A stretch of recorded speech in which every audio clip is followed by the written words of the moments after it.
Chapter 1278. Because Fong Chi had always been in the hands of Tarkus and Insursta, they naturally did not dare to act rashly and endured. When Brando saw the two of them again, he almost could not recognize them. The two of them seemed to have aged 10 years in a few days. Even their wrinkles had increased a lot, and they looked like they had reached the age of old.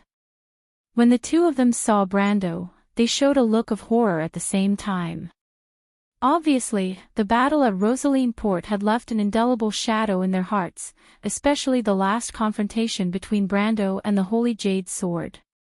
That was almost beyond the imagination of mortals. Looking at the two of them, Brando knew that these two guys could not stir up any waves. At least in front of him, they did not dare to act rashly. He motioned to Tarkus to ignore the two of them and just keep an eye on Fong Chi. As for the latter, since coming out of Gusel Port, his originally arrogant nature had been restrained a lot. He did not dare to provoke him again. Brando saw a few times that the latter looked like he wanted to say something to him, but in the end, he held back. He did not mind communicating with the other party, but when he thought of Delphine's instructions, he smiled and suppressed his thoughts. He thought that with this guy's funny temper, it would be good to keep him under control. In this way, Brando and Huanghua, together with the unfathomable daughter of the Prime Minister, the smuggler Na Axayan and his son, and the undead of Madara who were obviously not on the same side as them. In addition, there were the common captives of both sides, the successor of the Ghost Chariot clan and their genius of this generation, their two great elders, and many sailors and servants. Finally, there was the female knight and her party, who also obviously had other thoughts. Such a group of people with different thoughts gathered together at this moment. The skeletons in front of them had already explored the way. In the depths of the cave was a relatively narrow cave, but it was still dry. The terrain gradually went up, as if it was connected to somewhere else. The knight followed behind, holding rosin torches. The flames were bright and dark, gradually outlining the outline of the cave. This was obviously a cave eroded by water. It might have originally flowed through an underground river. The underground river eroded the limestone here thousands of times, forming a complex cave system. In some places, it almost spiraled upward. The smooth stone surface or protruded from the surrounding stone walls, forming a cluster of beautiful stalactites. Such a scene was amazing at first, but after a long time, it was inevitable that it would be boring. Brando initially thought that they would be able to walk out of the cave in a quarter of an hour, but he did not expect to walk for a few hours. The cave was narrow at first, and they had to line up in a long line along the narrow path. But later, it gradually became wider. The walls of the cave expanded in all directions, almost forming an open underground space. Moreover, it formed a precipice on one side. Looking from that direction, it was pitch black. Below the precipice was almost an abyss, and the light of the torch could not illuminate the end at all. Tarkus threw a stone down, and after a while, he heard the echoes of the stone. Brando extended his line of law downward and found that there was an underground lake below, at least 200 or 300 feet above the surface. As he continued to move forward, he heard the sound of water coming from the darkness. Although he couldn't see the direction, he could tell that it was a waterfall. It seemed that the original underground water had changed its course here and poured into the underground lake. But this underground space was frighteningly large. The pirates who originally stayed here would not have not discovered it. This was simply a natural hiding place. He now began to doubt his previous judgment. The previous port was a little too clean. With such a large hiding place, the pirates could not have completely ignored it. But where did they go? Brando did not know that while he was thinking about this problem, a few hundred meters away, on the other side of the cliff in the darkness, between two stalactites, there was a pair of eyes looking over here. The dark eyes reflected the distant light of the fire. The owner of the eyes did not necessarily see Brando and the others clearly, but the light of such a bright torch was enough to spread far in the darkness. He stayed in place for a moment, then put a handful of beans in his mouth, chewed a few times, and turned to leave. The man nimbly slid down a stone slope, as if the darkness was nothing to him. He circled around the stalactites a few times, found one of the caves, and quickly went in. He did not go far before a faint light came from the front. Seeing the light, the man narrowed his eyes and quickened his pace. He walked to the corner and saw the scene in the cave where the light came from. It was a small stronghold. There were a few beds in the cave, and there were even more hammocks hanging in the air. A few cabinets filled every inch of the walls in the cave, and there were a few boxes scattered between the cabinets and the beds. Inside the cave, a few candles were lit, and there were more than a dozen people sitting on the beds. When the man barged in, the others looked back warily in his direction. The man ignored them and shouted, "Big sister. Lady White Mist, an outsider has barged in." Everyone turned their heads and looked into the depths of the cave. There was a cloth curtain there, and beside the stove outside the cloth curtain, there was a furry white cat curled up in a coiled position. When the cat heard the voice, it looked up and narrowed its eyes at the man. "Oh, another fat sheep has come in." White Mist licked her whiskers and narrowed her eyes. "Where did they come from? Are they from Soapalach? Or are they other pirates? Or are they hiding from those who have lost their names?" "I don't know," the man replied. "But their team is a little strange." "How so?" "I see Madara skeletons, and there seems to be people from Nine Phoenix, and some foreigners." "Why would Madara skeletons be with people from Nine Phoenix?" "I think it's the tyrant of the Ghost Chariot clan from Swift Plains, big sister." The pirates immediately started to clamor. "Shut up," White Mist snapped. If not for the fact that she needed these people to help her gather information about Soparake and Elm Harbor, she would have thrown them into the sea to feed the fishes. Furthermore, she would not kill a single one of them wrongly. But if not for the fact that she had to take care of Hippamra, who was injured and unable to move, she would not have needed these people. She would have gone to Soapalach or Elm Harbor to gather information about Brando. But at least they were still useful for now. As an ancient witch spirit, White Mist did not have much sympathy for humans. These days, she let these pirates go out to sea to help her plunder necessary supplies, food, and water, mainly for Magadol and Hippamra, and she did not feel guilty at all. It was also for this reason that she instructed these people to avoid the lost names outside. Although she did not know what happened to Wonde, as a witch spirit with thousands of years of experience, it was easy for her to recognize those damn things. It was for this reason, and the severe punishment she had given to these unruly gentlemen, that she had at this moment established a rudimentary authority in the community. A pirate group with a cat as their captain, it would be a joke if word got out. However, these gentlemen, the gentlemen of the sea, did not dare to laugh. In fact, when White Mist coldly spat out the two words "shut up," these two words produced the appropriate deterrent force they should have. Sure enough, the cavern became absolutely silent. Compared to a witch who had mastered ancient dark knowledge, the pirates' childish tricks were nothing. The witches were joking when they said they could pull out someone's tendons and skin them. That unlucky pirate was still hanging outside after being dried by the wind. Go and find out who it is. Don't kick an iron plate, I'm too lazy to come out and save you. The pirates nodded repeatedly. But at this time, the curtain behind her was suddenly gently lifted by a hand, and the silver elf princess Medisha came out from inside, holding the wall. Her face was a little pale, but she spoke very firmly. "White Mist, I can feel the Lord." "What did you say?" "My lord, he is very close to us.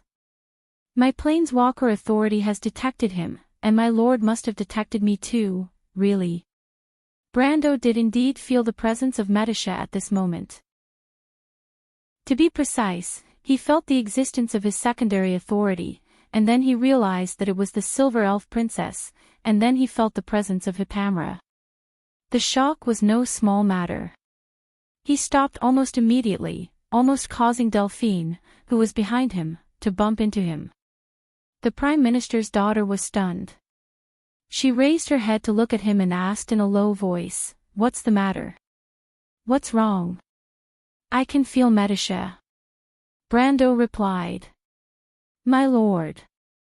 Medisha's soft voice was immediately transmitted through their telepathic connection. "Is it really you?" Her voice was full of surprise. "Medisha." Brando was very excited, and he was worried about his subordinates who were left in Rushta.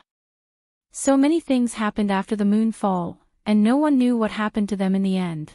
"Are you okay? Where are Charles and the others? Why are you here? Weren't you teleported away?" He fired off a barrage of questions in rapid succession. Medisha paused for a moment. She was about to answer. But suddenly, her voice became cold, as if she had turned into the little princess in Chablis. "It's you, Lady Delphine." Brando felt a cold wind blow on his back. Chapter 1279. I thank you from the bottom of my heart, my lord. Thank you for everything you've done for us. The same goes for your kindness, Brando replied. He naturally had a good impression of the kind-hearted princess. This nun princess didn't do anything spectacular in history, but everything she did was supported by kindness and justice. History didn't need too many revolutionaries, what it needed were thousands of people like the nun princess. He suddenly remembered something and said to Magadol, "I brought someone with me. You might want to meet him, your highness." Who is it, my lord?" Magadol was stunned. Brando saved her life during the battle in Ampere Seal, so their relationship was closer than his relationship with Princess Griffine. Therefore, she did not feel awkward when talking to him. "It's Mr. Blanc, your grandfather." "What?" Magadol was shocked. Duke Blanc went missing in a shipwreck not long after the Holy War, at least, that was what the Antibureau family claimed. It had been at least 60 years since then. Although she was not born when her grandfather went missing, she had at least heard about it.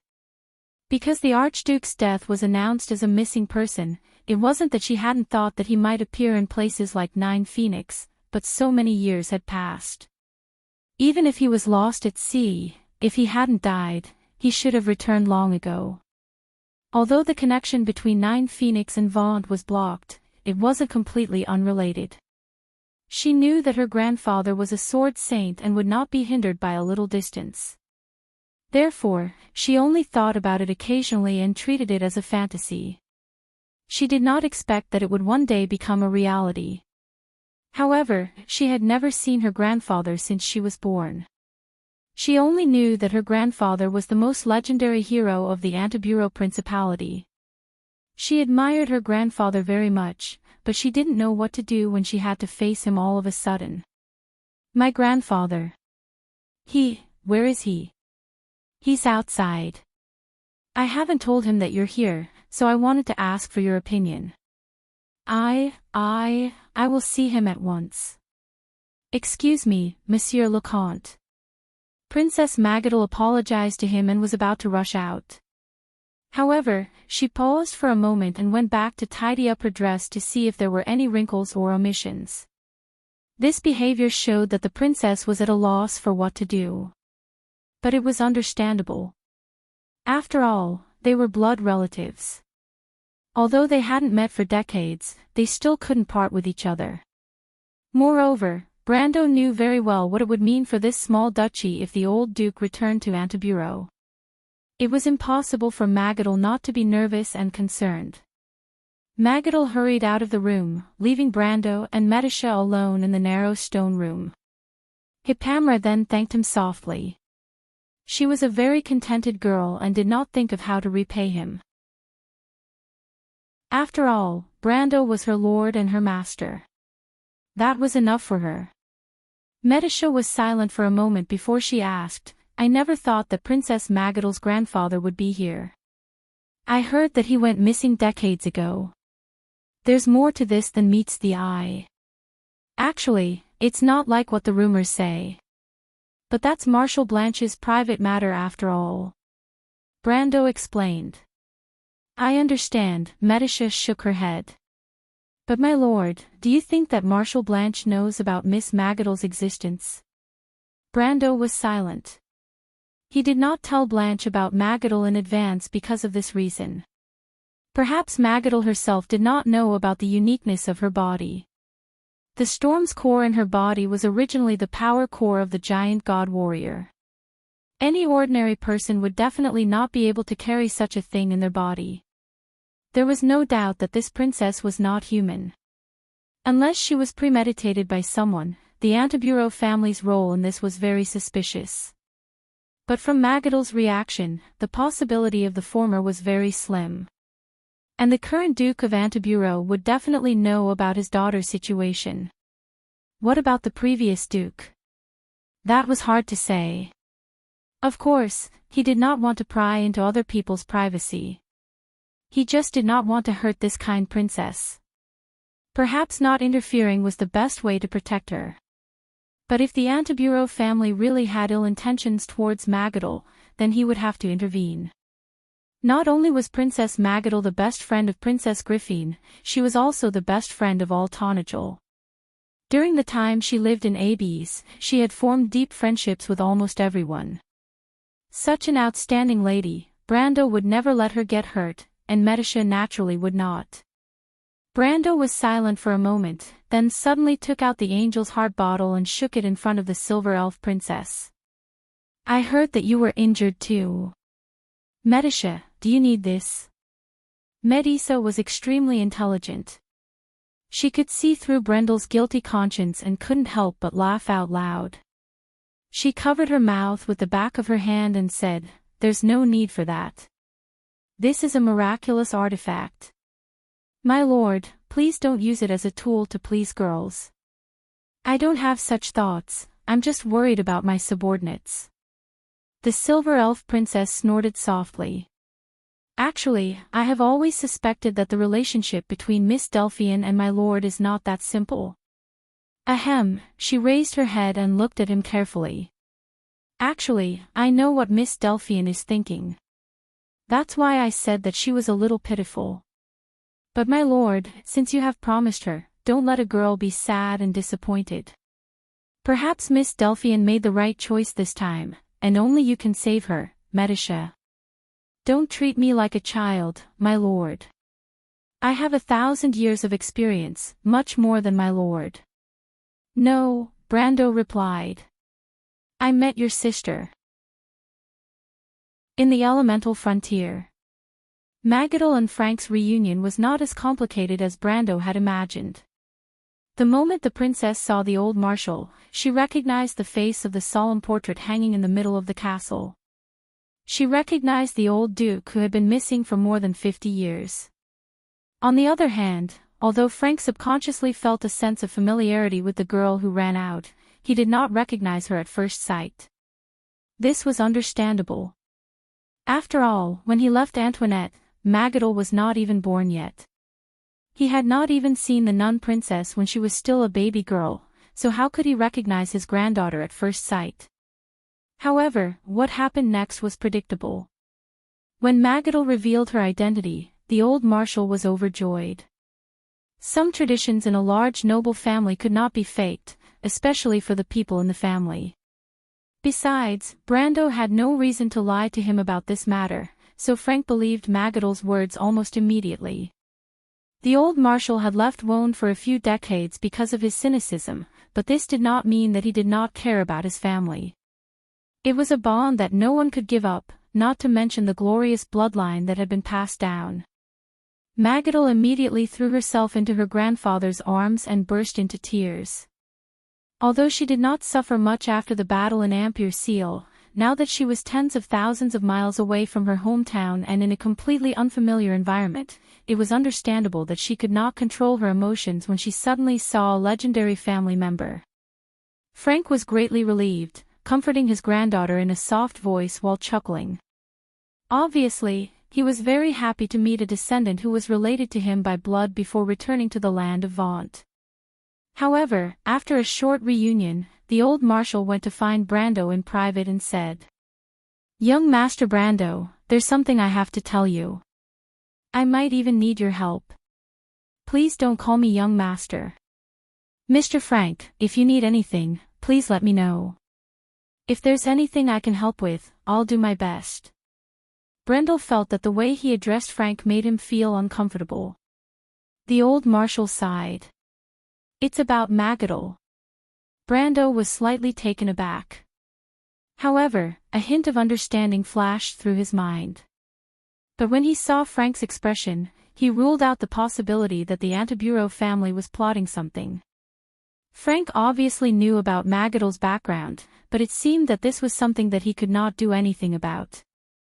When this thought flashed through his mind, it naturally showed on his face. Frank looked at his expression and seemed to have understood something. "Young Master Brando, you already know." Brando paused for a moment, then nodded. "So," he asked, "what's the matter with Princess Magadol?" "That child," Frank sighed and said, "she's an ancient, a descendant of the ancient Celestials that is even older than the Golden Folk." "What did you say?" "Magadol is a divine citizen." Brando's jaw dropped to the ground. "Magadol is a divine citizen. A celestial." Frank shook his head and said, No, that child Magadol is not a celestial. You should have heard of the origin of the Golden Folk, Mr. Brando." Brando suppressed the shock in his heart and nodded again. Chapter 1280. Brando soon saw Medisha. Although Delphian took the initiative to apologize to her and explained clearly why she was here, the latter still looked a little unhappy when she saw her. To be exact, it was a little cold. Even Brando did not get a good look from the Silver Elf Princess for the first time. Medisha looked very serious, pursed her lips, and snorted softly to express her dissatisfaction. She didn't argue with him. Instead, she turned around and lifted the curtain, walking into the cave. Brando smiled bitterly. He certainly knew that Medisha was angry with him because of the Roman, but Delphian gave him a push from behind. He understood and hurried in. Lady White Fog was lying on the stove, taking a nap. She narrowed her eyes and looked at the two of them mischievously. "Young people these days," she thought. "Medisha, how is Hippamra?"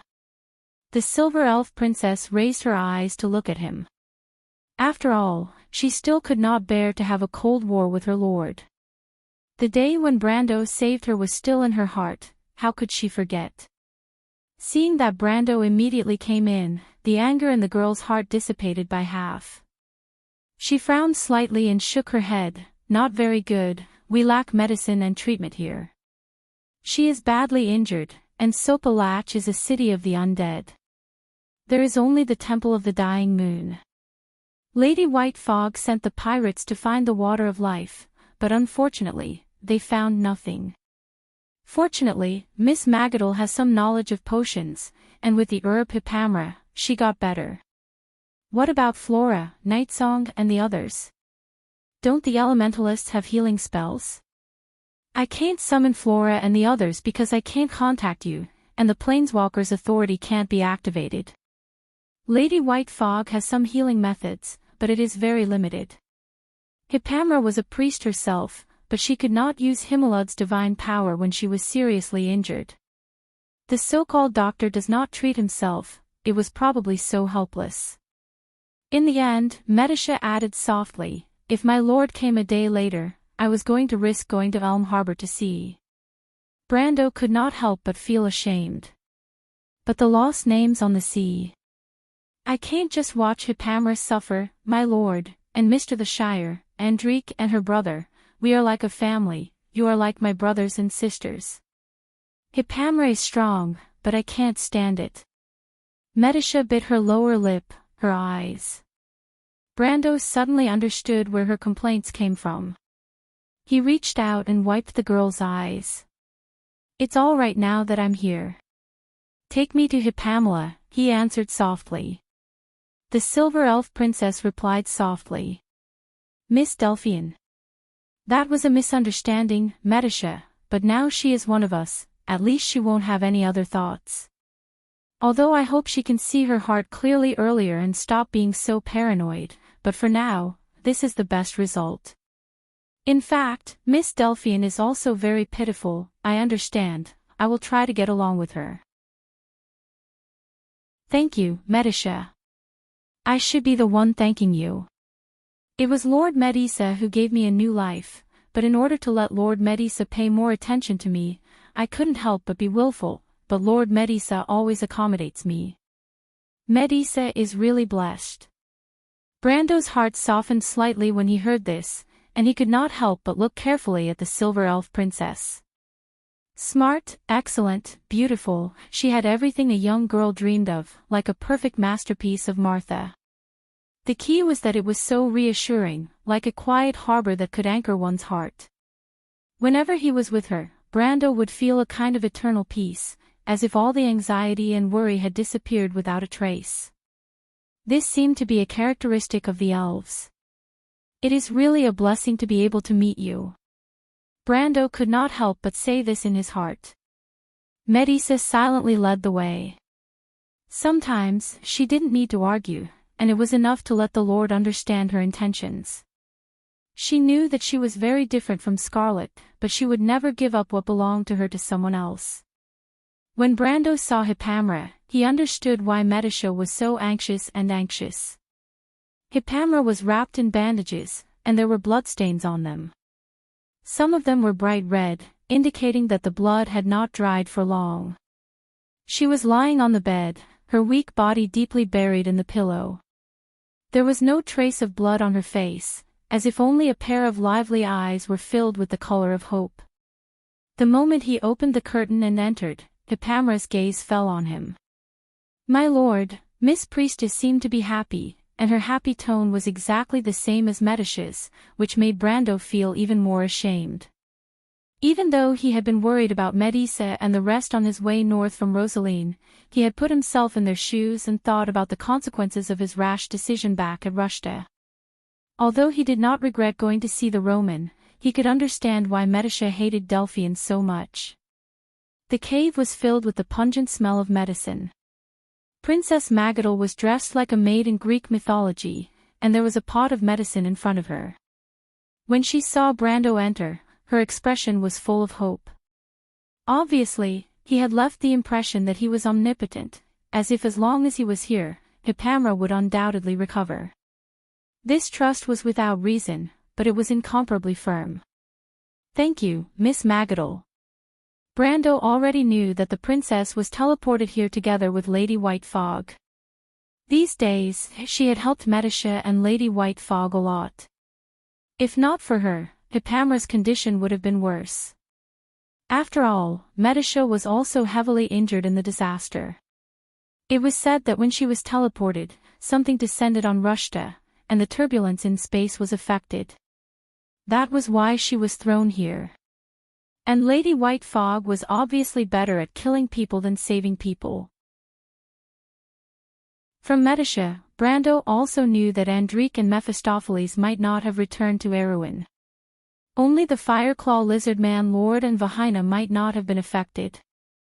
Because of Hippamra's current condition, he was very worried about the vampire siblings. Princess Magadal quickly shook her head. Mr. Brando, let's not talk about this. Quickly help Miss Hippamra, her condition is very bad.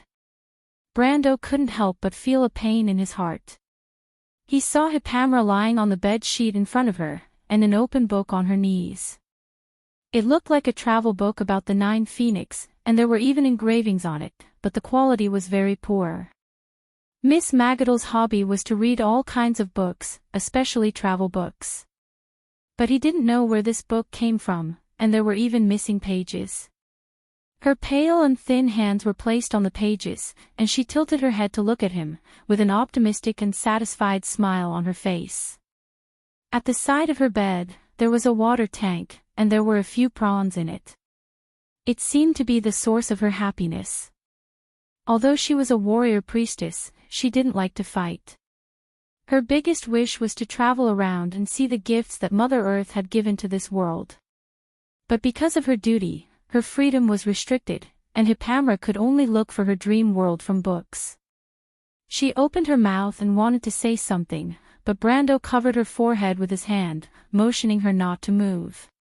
He took out the bottle of Angel's Heart. Although Hawfold's golden wine also had healing properties, he was already traumatized by it, and would not take it out under normal circumstances. Open your mouth. Ah, Hippamra was very obedient. Everyone's eyes were focused on his actions. Brando opened the milky white bottle, and dripped a drop of the liquid that looked like pure gold on Hippamra's tongue. It was like a miracle, and in just a moment, the girl's face became rosy, and her originally dry skin was filled with moisture again, becoming moist and healthy. Her withered grayish-golden hair became bright again, like silk made of pure gold, and draped over her neck. Hippamra let out a cry of surprise and sat up on the bed. The blanket immediately slid down her chest, revealing the bandages that barely covered her body. Brando felt his nose heat up, and quickly turned his head away. The girl was stunned, and shyly pulled up the blanket, her face a little hot. Metishel looked at the two of them in annoyance. Martha above, is this the legendary holy water #1? Princess Magadal didn't care too much, and stood up from her seat in shock. She was a devout believer, and naturally had heard of the legendary holy item of the Holy Cathedral of Fire. But Brando shook his head and replied, "This is not holy water #1, this is the bottle of Angel's Heart, the miracle of the holy archangel sacrificing herself to stay in the world forever." The bottle of Angel's Heart. Metishel looked at the holy item in Brando's hand in surprise. "That is a legendary holy item, my lord, you actually got it." Although Princess Magadal had never heard of this holy item, it didn't stop her from understanding the miracle that happened just now. The fact that Miss Hippamra, who was almost taken away by the Grim Reaper, was now sitting on the bed with a radiant face was the best proof. "You always have a way." She squatted down slightly, and sincerely bowed to Brando. "All of us were at our wits' end, but you always brought us hope, to my best friend Griffin and to me. Whether it was in Ampere Seal, Lone Harbor, or now, you were always able to lead us out of our predicament." Chapter 1281. I thank you from the bottom of my heart, my lord. Thank you for everything you've done for us. The same goes for your kindness. Brando replied. He naturally had a good impression of this kind-hearted princess. This nun-princess didn't do anything spectacular in history, but everything she did was supported by kindness and justice. History didn't need too many revolutionaries, what it needed were thousands of people like this nun-princess. He suddenly thought of something and said to Magadal, "I brought someone with me. You might want to meet him, your highness." Who is it, my lord?" Magadal was stunned. Brendel had saved her life during the battle in Ampere Seal, so their relationship was closer than the one between her and Princess Griffin, which was why she did not feel awkward when speaking to him. "It's Mr. Brando, your grandfather." "What?" Magadal was shocked. Duke Brando had disappeared in a shipwreck not long after the Holy War, at least that was what the Antibureau family claimed. It had been at least 60 years since then. Although she was not born when her grandfather went missing, she had at least heard about it. Because the Archduke's death was announced as a missing person, it wasn't that she didn't think that the other party might appear in places like Nine Phoenix, but so many years had passed, even if he was lost at sea, if he didn't die, he should have returned long ago. Although the connection between Nine Phoenix and Vaunt was blocked, it wasn't completely unrelated. She knew that her grandfather was a sword saint, and would not be hindered by a little distance. Therefore, she only thought about it occasionally and treated it as a fantasy. She did not expect it to become reality one day. However, she had never seen her grandfather since she was born. She only knew that her grandfather was the most legendary hero of the Antibureau Principality. She admired her grandfather very much, but she didn't know what to do when she had to face him all of a sudden. "My grandfather. Where is he?" "He's outside." I haven't told him that you're here, so I wanted to ask for your opinion. I. I'll go see him right away. I'm sorry, Count. Princess Magadal apologized to him and was about to rush out.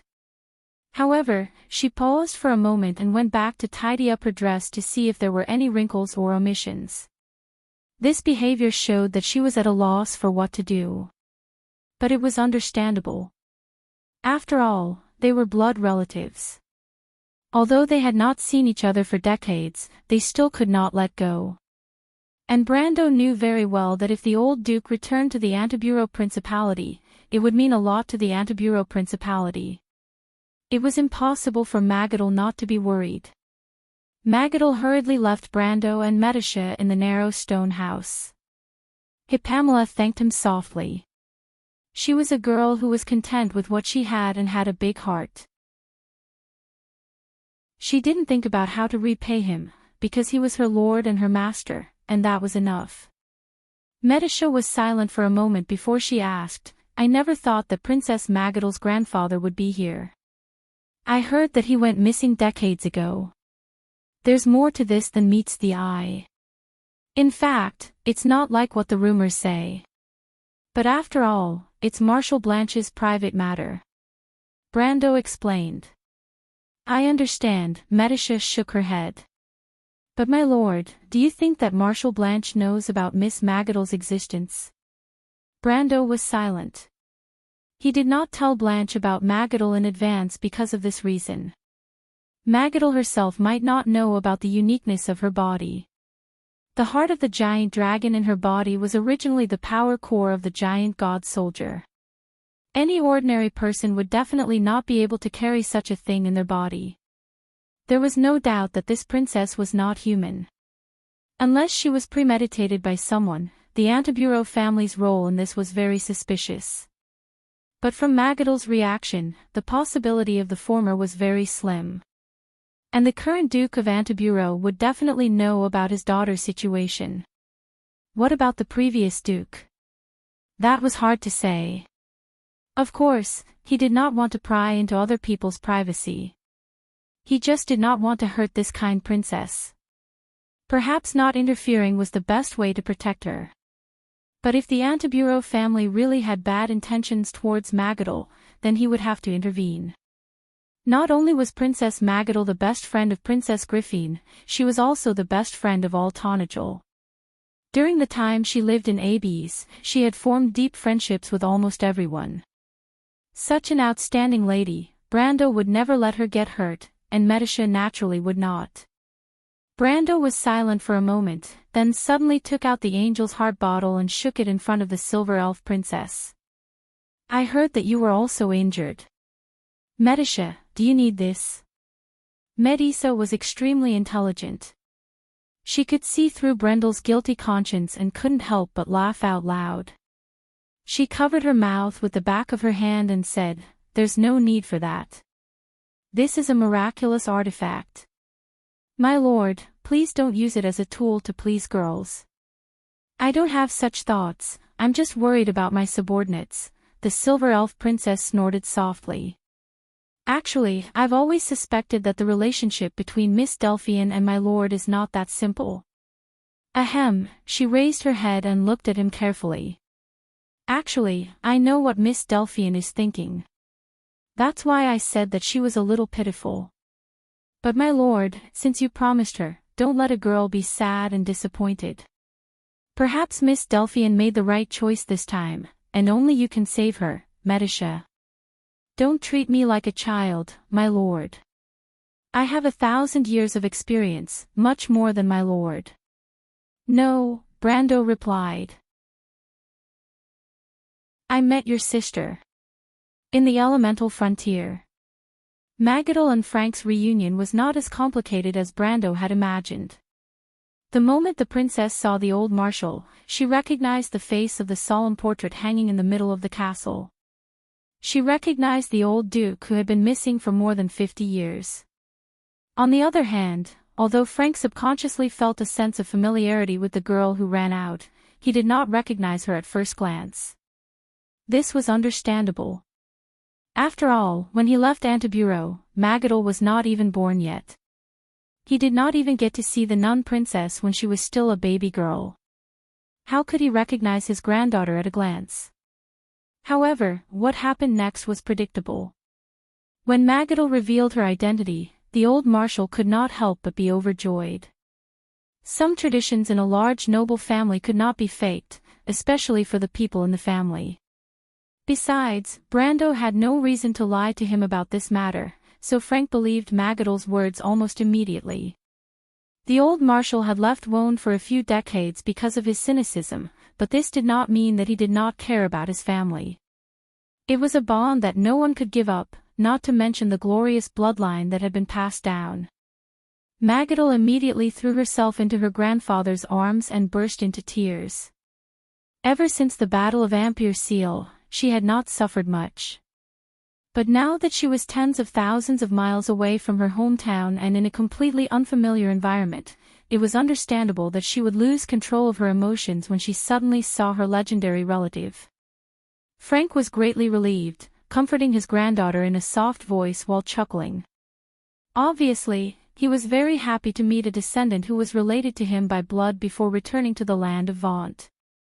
However, after a short reunion, the old marshal went to find Brando in private and said, "Young Master Brando, there is something I have to tell you. I might even need your help. Please don't call me young master." Brando only felt that this form of address made him feel uncomfortable. "Mr. Frank, if you have anything to tell me, I will do my best to help." The old marshal sighed. "It's about Magadol." Brando was slightly stunned. However, a trace of understanding flashed in his heart. He thought to himself, as expected. But looking at Frank's expression, he ruled out the possibility that the Antiburo family was plotting something. Frank obviously knew about Magadol's background, but it seemed that this was something that he could not do anything about. This thought flashed through his mind, and naturally, it showed on his face. Frank looked at his expression and seemed to have understood something. "Young Master Brando, you already know." Brendel paused for a moment, then nodded. "So," he asked, "what's the matter with Princess Magadol?" "That child," Frank sighed. "She probably does not belong to our era, but is a descendant of the ancient celestial race that is even older than the Golden Folk." "What did you say?" "Magadol is a divine citizen." Brendel's jaw dropped to the ground. "Magadol is a divine citizen. A celestial." Frank shook his head. No, that child Magadol is not a celestial. You should have heard of the origins of the Golden Folk, Mr. Brando. I think Magadol is a celestial." Brendel suppressed the shock in his heart and nodded again.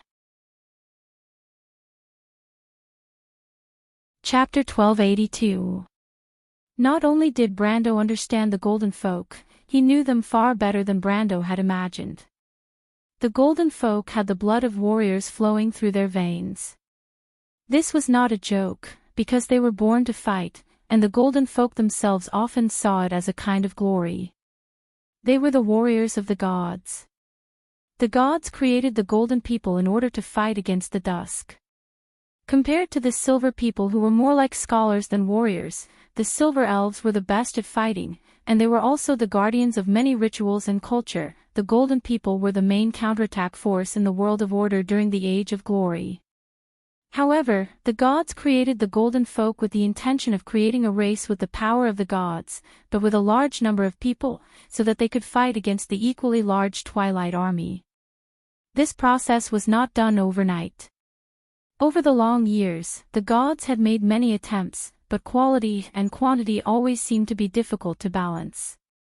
Before the appearance of the mature and powerful Golden Folk such as the dragons, the gods had many ideas, and some of the species born in between were actually not the Golden Folk.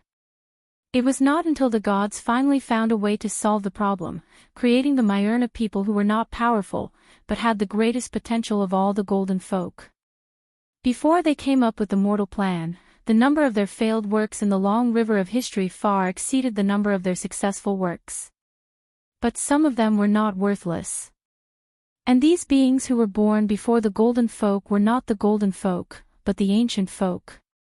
Some of them were even more powerful than the golden folk, and their strength was no less than that of the gods. For example, the famous demon infant Sodria in the history of Vaunt, the nightmare of the gods, had even killed a divine folk. Some of them were not powerful, and there were even some who did not have the slightest bit of power, and were called the ancient folk. But most of these ancient folk were annihilated in history. After all, before the stars fell, there was no land for mortals to live in Woned. But there were still some who survived. In Brando's knowledge of history, there were traces of them in Woned as well, though they were few in number and not powerful. These weak ancient survivors mostly lived in the Broken Sword Mountain range north of the Temple of the Earth. Coincidentally, all of the truly powerful ancient citizens, including Sodria, had perished without exception. Instead, it was the lowly mortals who had survived. Even though their living conditions were bleak, at least they had stubbornly survived. Sometimes, Brando even suspected that the gods had found inspiration in this matter and created the Myurnas. They even abandoned the plan of the Golden Race and started the Age of Black Iron. These were crystalline lifeforms that looked like crystal clusters. Some were pure energy lifeforms, and some were elemental lifeforms. Others looked more like constructs, such as the Crus men. Their bodies were made of metal, and they fed on iron. They looked like lifeforms, but they were very different from the Golden Race and the Silver Race. They also did not fit in with the Black Iron Race. Speaking of which, Princess Magadol was indeed very similar to them. She had a heartbeat, blood circulation, and even metabolism. She had emotions, intelligence, and her appearance was almost the same as a human's. Even she did not doubt this. But she was not human. Sometimes, Brando wondered if he was human. He had a system that no one else could see, and he had high authority in Martha's divine council. He also had the heart of the storm in his body that was similar to the heart of the dragon. But there was one thing he was sure of.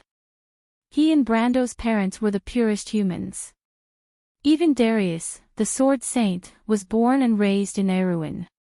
He did not even have the slightest trace of the noble elven bloodline that the nobles were proud of. To be more precise, he was a typical country bumpkin. And before the heart of the dragon was implanted, his body was also purely human.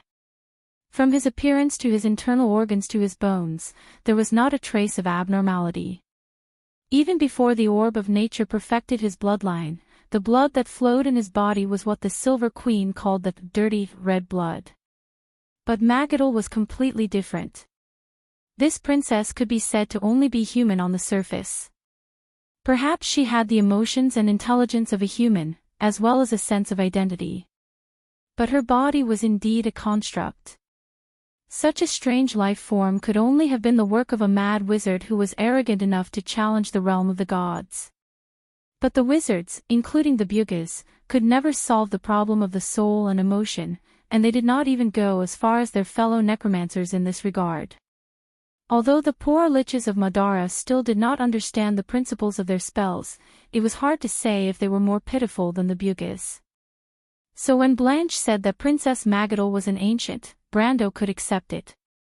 But what made Brando a little surprised was how the Antibureau family knew about this. In his opinion, this small duchy, which drifted away from the upper circle of the Kurlutz people, was once very dutiful in history. Although there were some trivial and melodramatic things, they were not out of the scope of ordinary nobles.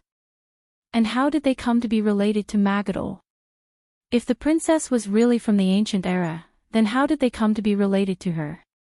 He was familiar with the Golden Race because he knew too much about them in both his previous and current lives. Especially in this life, because of his grandfather, he learned many secrets from the Bugas, from the Silver Queen and many other people that he had never known before. That was how he learned about the plan of the gods, and learned about the Dark Dragon and everything that happened in the past.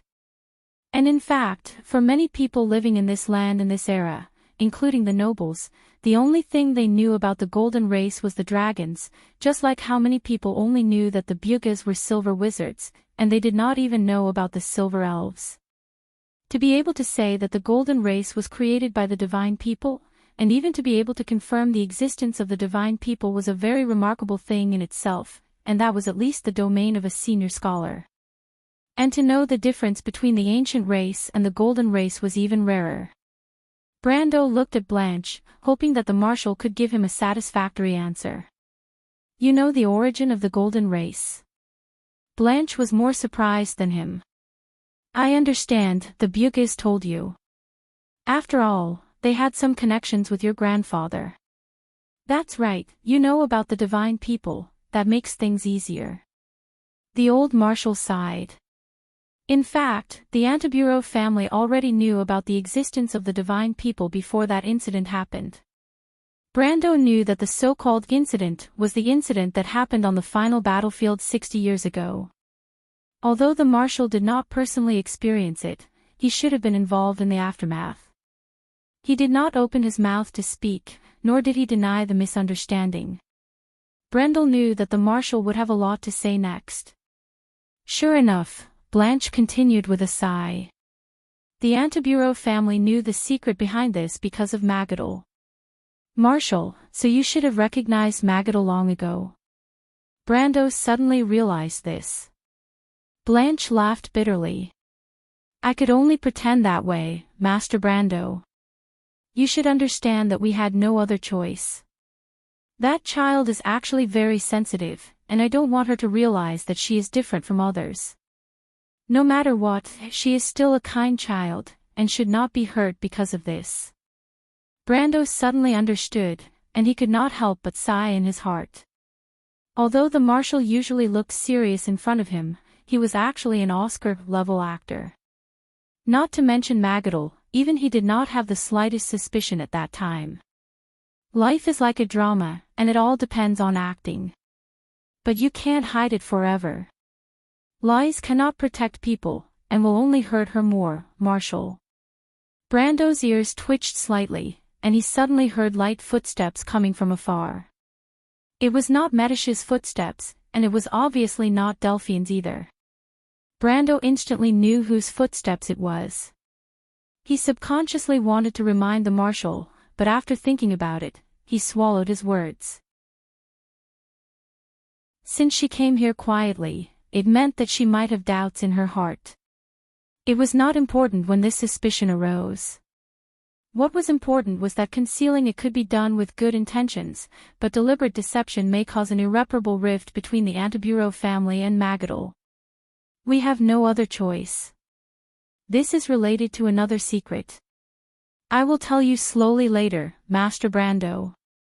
After saying this, Blanche's face suddenly changed. It was obvious that he had also heard the footsteps. Although his strength was slightly inferior to Brando's, Magadol was just an ordinary person.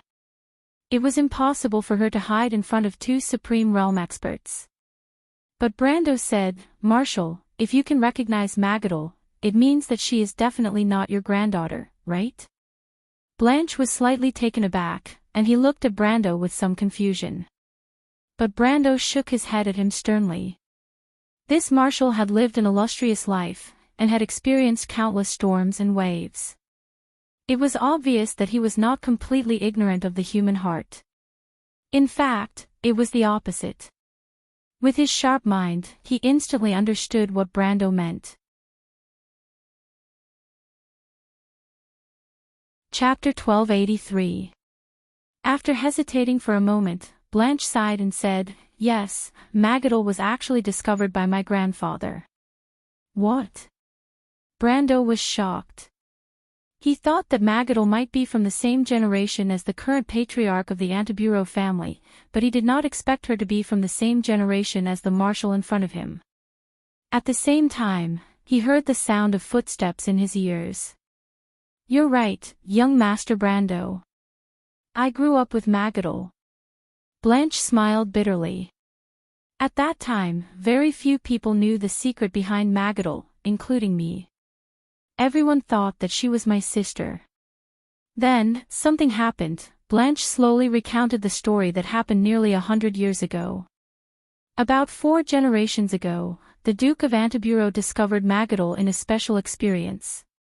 Realizing that the girl was extraordinary, he brought Magadol back to the duchy and told her story to a few people, strictly ordering them to keep it a secret. Among these people was Blanche's father, and the little girl was designated to him as his daughter. As Blanche described, he took out an item from his pocket. Brando saw that it was a piece of rusty metal about the size of a palm, and it seemed to be painted. The old marshal rubbed the piece of metal affectionately as he spoke. He looked at the piece of metal carefully before handing it over. We confirmed that Magadol was an ancient because of this. I should have left it to my useless son, but I left in a hurry.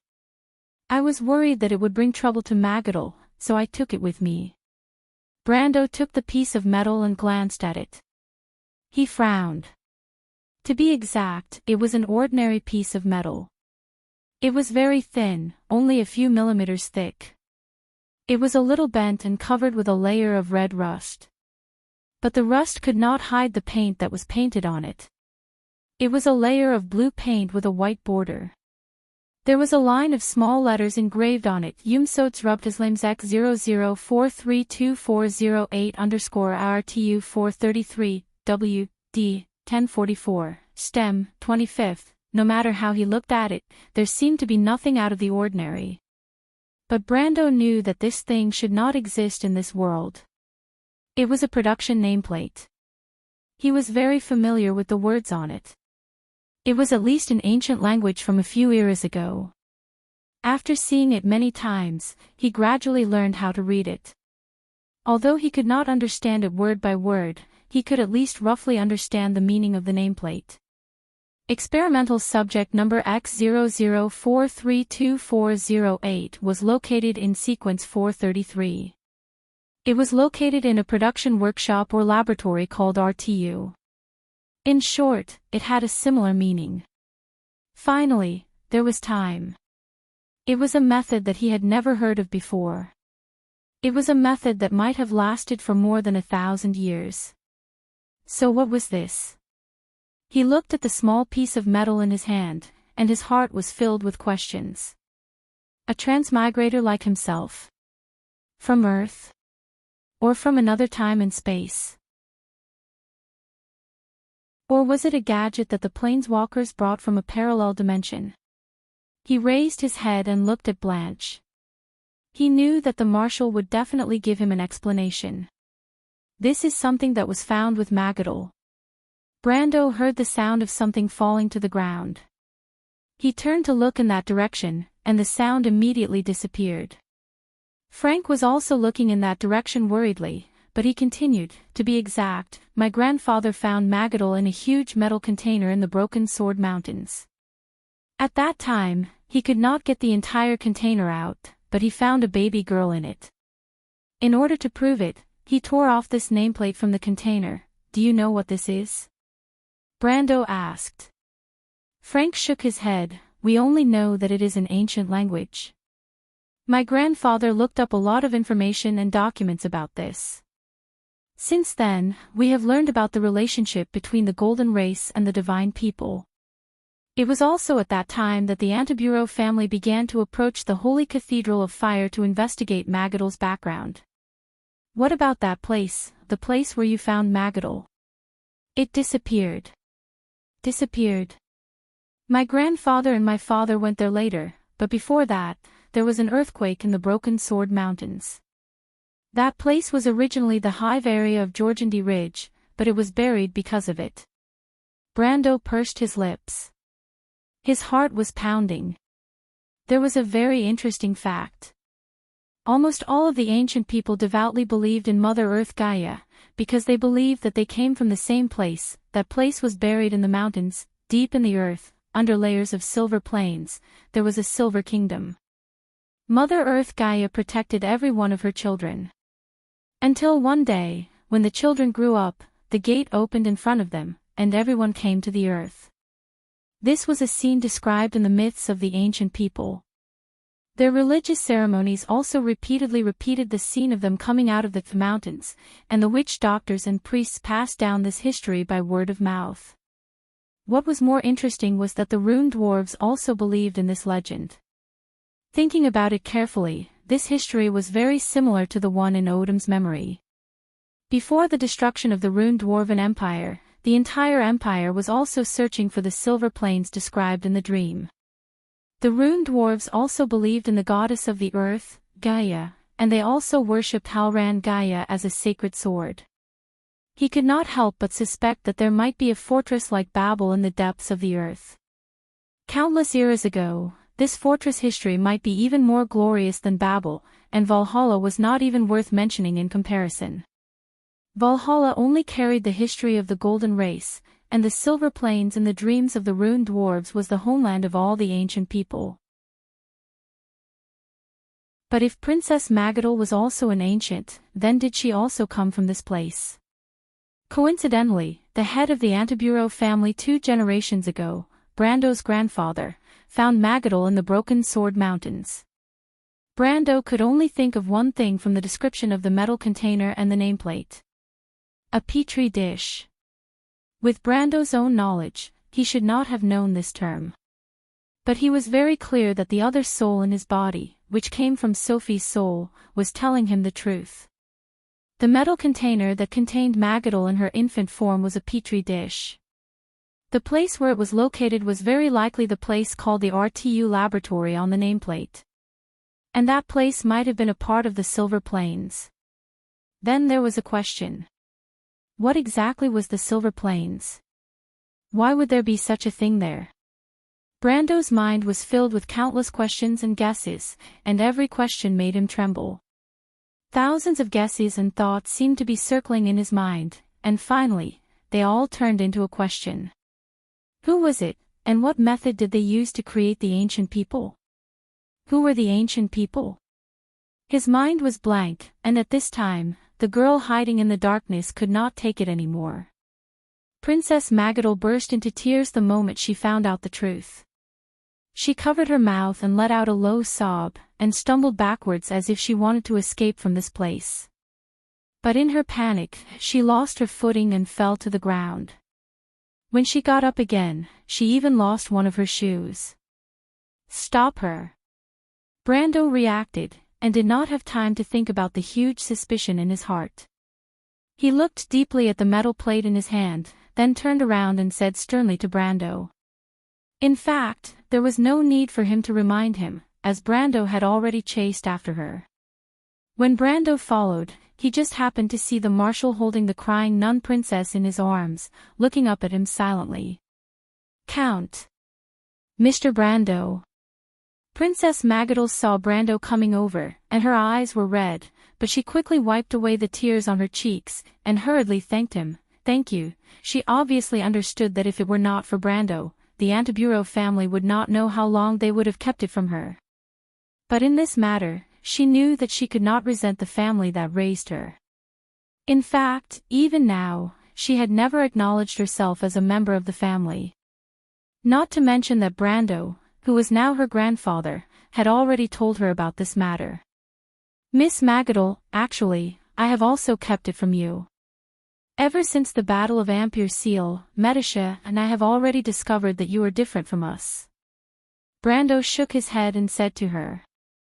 You don't have to blame yourself for this, Mr. Brando. I understand you, and I also understand my family. Princess Magadal seemed to have recovered some of her emotions, and she said somewhat dejectedly, no matter who it is, when faced with this kind of situation, it is difficult to make a choice. You are also trying to protect me.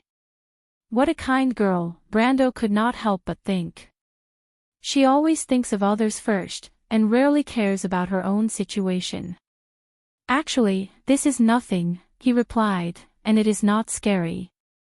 The Buga people are also very different from us, but we still live in harmony with them, and we have never thought of them as a different race. Princess Magadal was stunned, and did not quite understand why Brando would suddenly mention this to her. Brendel glanced at her and continued, What I mean is, humans are not the only race in this world. There's nothing strange about that. The key is that your relationship with the Antibureau family doesn't change because you're an elf, dwarf, or any other race. This relationship is something that can't be cut off. Hearing this, Marshal Blanche could not help but nod, and turned to look at Brando gratefully. But, Princess Magadol looked a little sad. A person like me, is it really a life? Perhaps I was created by someone else. Of course, whether you were created by someone else or not, you have feelings, and you have a soul. There is no doubt that all of us were created by Lady Martha, right? Brando thought that it was fortunate that there were gods in this world. Sure enough, after hearing his explanation, Princess Magadol's expression became much better. Thank you. She replied softly, Mr. Brando, thank you. But I don't quite understand, what is going on between you and Mr. Blanche? Brando asked, logically speaking, you should know Mr. Blanche, right? Sigh, this is where I need your help, young Master Brando. Marshal Blanche heard this and sighed deeply. Magadol has always been in danger, and has never been an exception. P.S. Yesterday, I remembered the heart of the dragon and Magadol's body as the heart of the storm, and forced myself to switch hearts with Brando. I don't know if Brando secretly took advantage of the girl. I am guilty, it is all my fault, and I have already corrected myself. Chapter 1284. In fact, young Master Brando, Magadol's memories have always been in a state of amnesia. Every once in a while, she would seal off her past memories. This may be a form of protection because it has something to do with her nemesis. Nemesis. Marshal Blanche shook his head and continued, the only memory I have with Magadol is when my father and grandfather were still alive. At that time, she was still my sister. We were still young then, and my father and grandfather did not tell me anything about Magadol's past. But as I grew older, Magadol's appearance seemed to be fixed at the age of 19. We gradually felt that it was a little strange, but at that time, we also thought that Magadol's mother might be an elf, because I always knew that Magadol was my half-sister from a different mother. When I officially became the head of the family, my grandfather had already passed away for 13 years. My father was also getting old. One day, he called me to his study room and told me everything about Magadol. At first, I was naturally very shocked, and I could not even face her. But as time passed, I gradually learned to accept everything. I thought, Magadol is my sister, a member of the Antibureau family. I grew up with her, and we have countless beautiful memories. These memories between siblings are inseparable, so why should I deny it?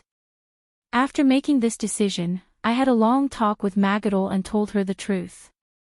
My father, who was the previous head of the Antibureau family, agreed with my decision, because we could not hide it from her forever. That should be Magadol's first memory. I remember telling her this secret in the inner courtyard of the Antibureau family's castle. In my memory, there was a small garden, and in the flower bed were some purple gentian. This flower was very popular among the nobles at that time, and there were a few bees flying around the white flowers of the pagoda tree. It was afternoon, and the sun was very bright. After listening to my words, Magadol was very calm. Magadol's mouth was slightly open, and she was a little lost in thought. She did not have any impression of this memory at all, but she could tell from Blanche's tone and details that his memories of that era must be beautiful and warm, just like the afternoon sun that he described. His tone revealed a sense of familial love and reminiscence, like dust floating under the warm sun. It was faint, but full of warmth. Blanche looked at Magadol, and his eyes were full of love. As my sister, Magadol was very different from you. She was calm, decisive, and very assertive. The only similarity between you and her was that you both had a pure and flawless heart. The Antibureau family's guild that helped the poor was founded by you, but they always thought she was your grandmother. Ah, no wonder they were so good to me, Magadol exclaimed. The Holy Cathedral of Fire also talked to me about my grandmother a few times, and they also mentioned the Guild of Saint Vienne and my grandmother. But I have no impression of her at all. At that time, I felt strange and ashamed, and felt that I had lied to them. But I could not deny my grandmother's past. That was something that happened later. When she found out the truth, she appeared less in the duchy. She began to travel to places like Creuse and Erewhon for long periods of time. I know that she was looking for her origins, and my father and I have been very supportive of her.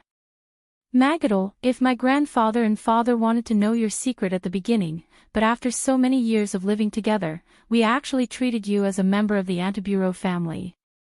Just like us, you are our family. The nun princess pursed her lips and sniffed gently.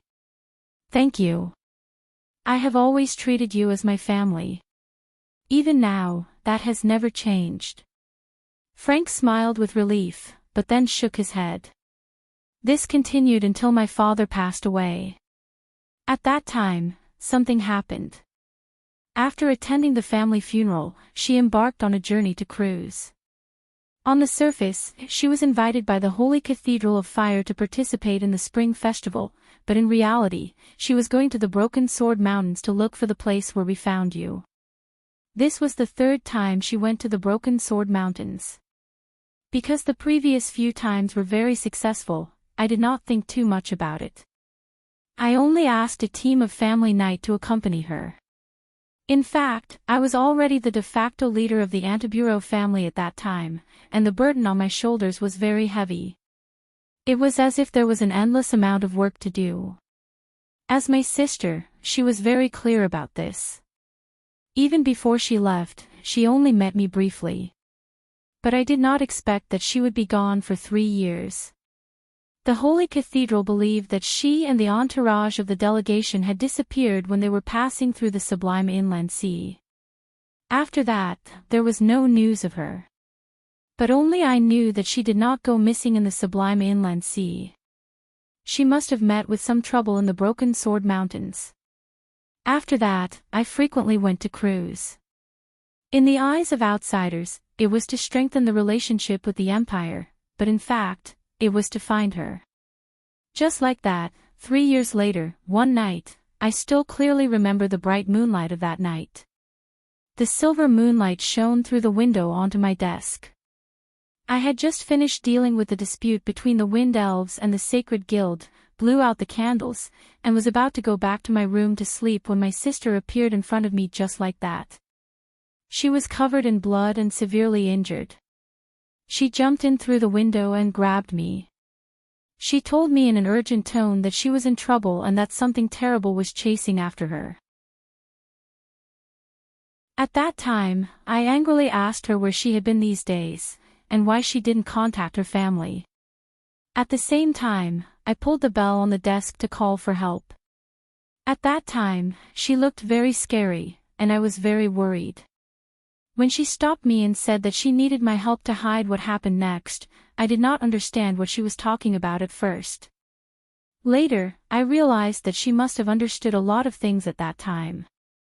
She must have gained a lot from her trip to the Broken Sword Mountains, but she did not have the time to tell us, so, I quietly cleaned up the blood in the room, and another person cleaned up the traces in the courtyard outside. Then, I hid her in the cellar according to her request. I brought her some medicine, but she didn't use it. It wasn't until the morning of the 3rd day that I saw her again. That meeting was also in my study. I was originally feeling uneasy, but she quietly snuck in. Her injuries were almost completely healed, and she gave me a very strange feeling. That feeling was as if the person in front of me wasn't my sister, but another stranger. Magadol seemed to have understood something. She moved her lips and wanted to say something, but no sound came out. That's the second you. Very few people know about your existence. She sealed most of her memories, and the scary thing didn't seem to find her again. But she's a little different from the current you. She still retains some memories of the past. She's naturally close to those who are familiar with her, such as me and my brothers and sisters, Blanche replied. Because of this reason, very few outsiders knew of her existence. She was actually your mother, the rumored sickly lady. We claimed that she married a noble from the White Mountain area. In order to recuperate, she basically lived in seclusion. She died at the age of 33. You could say that she died young, but in fact, she lived much longer than that. She had an exclusive laboratory under the castle and a mage tower. In fact, most of the time, we did not know what she was doing. That was how it was until you were born. Before you were born, Magadol, the second you left me a letter. In the letter, she explained that she had sealed her memories for the second time. She had created a new identity for herself, which is your current life. In the letter, she had given up on the secret of her past, and only hoped that you could live a peaceful life as a member of the Antibureau family. I heard from Mr. Brando that all these years, you had done everything you could for the Antibureau family. You had won a lot of prestige and power for the family in the Empire. Perhaps this was the wish she left behind in your heart. Magadol looked at the old man and opened her mouth, but she did not know what to say for a moment. But Brando shook his head. Call me grandfather. The current you no longer has any connection with the past. Magadol, I followed the request of the second you in the letter and brought you back from the non-existent father of the White Mountain. I allowed you to become a member of the Antibureau family again. From then on, you are Magadol, my granddaughter.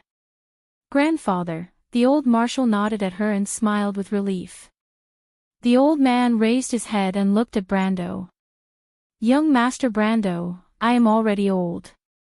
If Magadol was just an ordinary person, would not make things difficult for you. But I know my son's ability.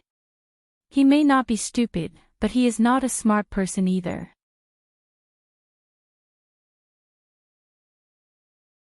Chapter 1285. Perhaps the current generation of the Antibureau family can protect Magadol as an ordinary person, but they can't protect the real her. I know that the mystery surrounding her has never dissipated. Perhaps at some point in time, that terrifying thing will come back. If possible, I hope you can help the Antibureau family. I may not have been able to help Mr. Darius back then, but I have always been loyal to the Marshal.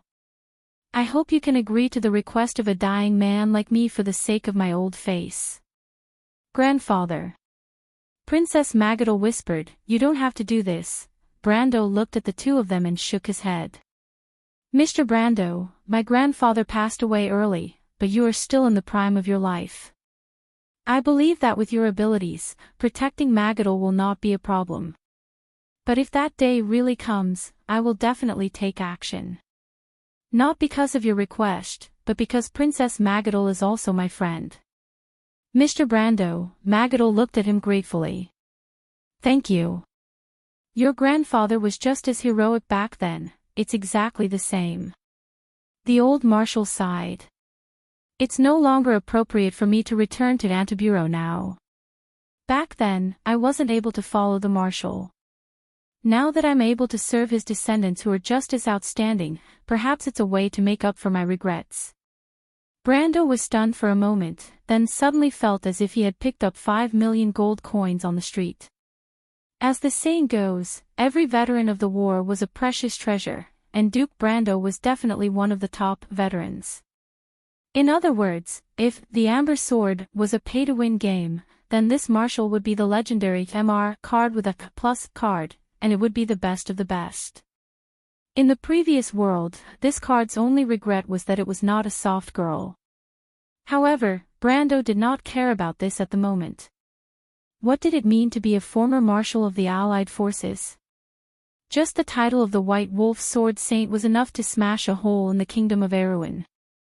It was not that he did not have such thoughts, but no matter what, Brando was still the Grand Duke of the Antibureau Duchy. Not to mention the status of the duchy, as the former head of the Antibureau family, he could be said to be an emperor. How could he become a retainer under Brando? Brando's highest wish was to build a good relationship with the Grand Duke, and strengthen the relationship between Erewhon and the Antibureau family. If possible, it could make the two countries advance and retreat together, that would be the best. After all, it was much easier for small countries to work together to fight against the giants. But now, he suddenly felt as if a ton of meat pie had fallen from the sky and smashed him half to death. It was as if he had just received a complicated main storyline quest, and the system had immediately given him an unprecedented epic reward. This feeling was not something that could be described as a dance of ecstasy. He quickly said, "Mr. Marshall, please don't say that. If you want to come to Erewhon, then I will definitely welcome you. This would be the highest honor for Tonajol. It would not be an exaggeration to say that you bring light to my humble dwelling."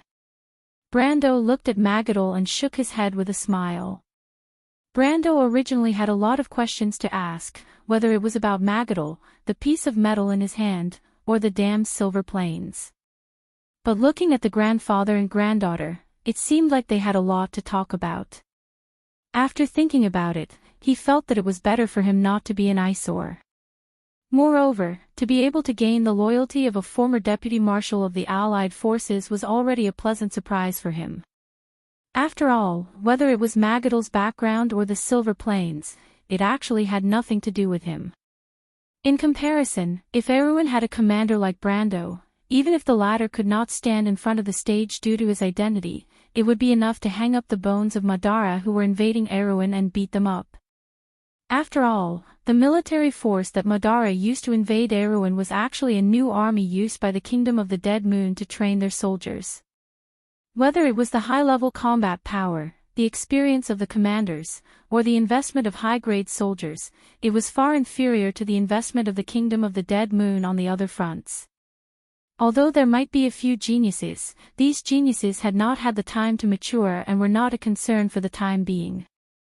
Not to mention that Insurshta and Tarkus were still by his side, and it seemed like they did not participate in the Second War of the Black Rose. And from their tone, the brighter genius Greta was also not in Erewhon. Just the Crimson Knight Ladios alone would not be able to support this war. So he bid farewell to Magadol and Brando and returned to the cave where the pirates were hiding. He found Lady White Fog resting by the fire. He could not let the others wait for too long, and it was not safe outside. Lady White Fog in her cat form had obviously heard Brando's footsteps long ago. She rested her face on her paws, and her ears twitched slightly. She opened one of her light blue eyes to look at Brando, and then closed it again. She replied, "Have you finally appeased your little lovers one by one?" "Lady White Fog," Brando said seriously, "can we talk about the fog outside?" "That won't do. The Witch Empress told me to keep a close eye on you. In the blink of an eye, you are out fooling around outside. When the Witch Empress comes back, how am I going to explain it to her?" Lady White Fog replied casually. Lady White Fog. Brando did not know whether to laugh or cry. "All right, I'm just joking with you. Young people, you are so thin-skinned. You have to admit what you have done. Actually, this is not a big deal. That guy who looks serious on the surface has a few little lovers in private." He thought that the Witch Empress did not know, that guy. Of course, it's Odin. Brando suddenly felt cold sweat on his back. He wondered if he would be killed after hearing these ancient secrets. He thought that the Dark Dragon and the Witch Empress would not be so calculative with a junior like him. But I'm also reminding you to be careful.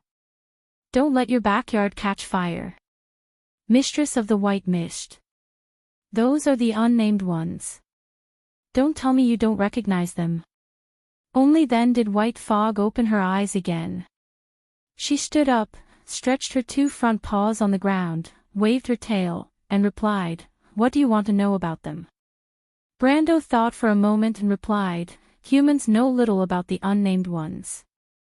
Some scholars think that they travel around Wonde in a fixed route. Based on observations from various places, it seems to be the case.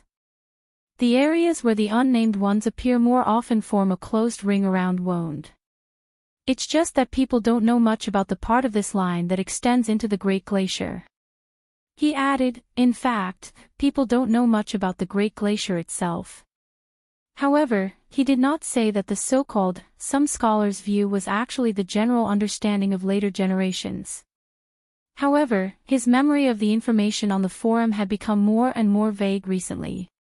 Brando sometimes wondered if he had Alzheimer's disease in advance.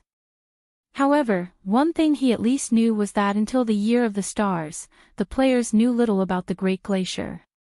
It was an area with a higher level than the Nine-Headed Phoenix. After the Battle of the Oblique Forest, until Madara occupied the area east of the Algash Mountains, the players had formed several expeditions before, but they were all wiped out under the extreme weather changes in the Great Glacier. White Fog stretched and licked her paws. Isn't that all the details? In that case, what else do you want to know? That's not what I'm concerned about, Lady White Fog. Brando shook his head. I'm concerned about how large the area covered by this fog is. I want to avoid it by going deep inland, but I can't make up my mind because I'm not sure if I can succeed, and I don't know how much danger I'll have to take. I wonder if you have any suggestions for me. How do you know I do? Medisha told me, Brando said bluntly. She said that you were the one who taught the pirates how to avoid the sea fog during your stay here. It's all thanks to your guidance that you were able to stay here for so long. It's not the same a few days ago. White Fog shook her head and replied, to be honest, if it wasn't for the fact that I had no other choice, I would have already brought Medisa and the others away from this place. To anyone, staying in the world fog won't end well. Please don't take my choice as a sign of my confidence. World fog. It's just a name. Let's not talk about that for now. However, I do have something to tell you about the movements of the unnamed. I'm all ears, Lady White Fog. This matter may have nothing to do with the fog, but it may have something to do with it. I saw it with my own eyes, but I need further confirmation. As early as a week ago, there was a great battle between the undead and the crystal clusters on the border less than 100 miles south of Sopalach. I happened to be there to witness the battle. I saw the undead retreating to the north, and countless crystal clusters coming from the horizon. At that time, I left the battlefield in the opposite direction of the undead army's retreat. I suspect that the appearance of the unnamed may have something to do with this battle. Because of a legend. A legend.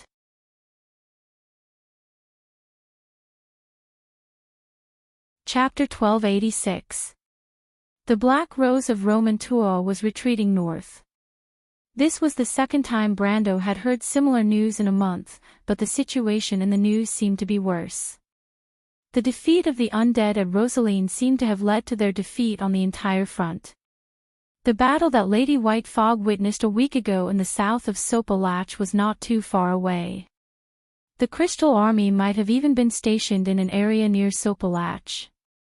Of course, they might also be heading in the direction of Lubick, because Lady White Fog said that she and the undead retreated in the opposite direction. If the army of the undead retreated all the way along the southern part of the Sea of the Dead Moon, the Crystal Army might also pursue them in that direction. What legend? He asked.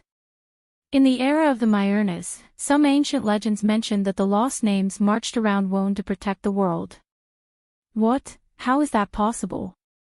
This legend is a bit old. It's normal that you haven't heard of it.